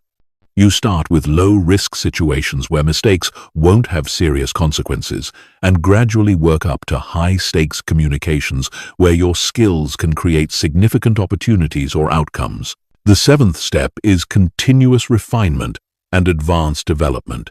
Communication mastery is a lifelong journey, not a one-time achievement. Even after you've transformed your basic communication effectiveness, you can continue developing more sophisticated capabilities that create even greater influence and impact. Advanced development might include studying specialized influence techniques, developing expertise in specific communication contexts like negotiations or crisis management, or building thought leadership platforms that establish your reputation as a communication expert. The eighth step is teaching and knowledge sharing. One of the most powerful ways to solidify your communication mastery is helping others develop their skills. Teaching forces you to understand principles more deeply, provides additional practice opportunities, and builds your reputation as someone with valuable expertise. Teaching opportunities exist everywhere, from informal mentoring of colleagues to formal training responsibilities. Every time you help someone else communicate more effectively, you reinforce your own learning while building relationships and establishing your expertise. Your communication revolution culminates when these skills become so natural and automatic that you don't think about them consciously during conversations. You simply communicate powerfully, effectively, and influentially because that's who you've become, not because you're trying to use specific techniques. This transformation takes time, effort, and consistent practice, but the results are extraordinary. You become someone who commands respect, influences decisions, builds strong relationships, and achieves goals through the power of strategic communication. Every conversation becomes an opportunity to demonstrate your capabilities, create value, and build the relationships and reputation that support your long-term success. The techniques in this audiobook have the power to transform not just how you communicate, but how others perceive you, what opportunities come your way, and what you're able to achieve throughout your career and life. But only if you implement them systematically, consistently, and with the commitment to continuous improvement that separates masters from amateurs. Your communication revolution starts now with your very next conversation. The only question is whether you'll commit to the process that creates extraordinary results or settle for the modest improvements that come from casual effort. The choice is yours, and it will determine whether you join the ranks of truly powerful communicators or remain among the masses who struggle to be heard, respected, and influential.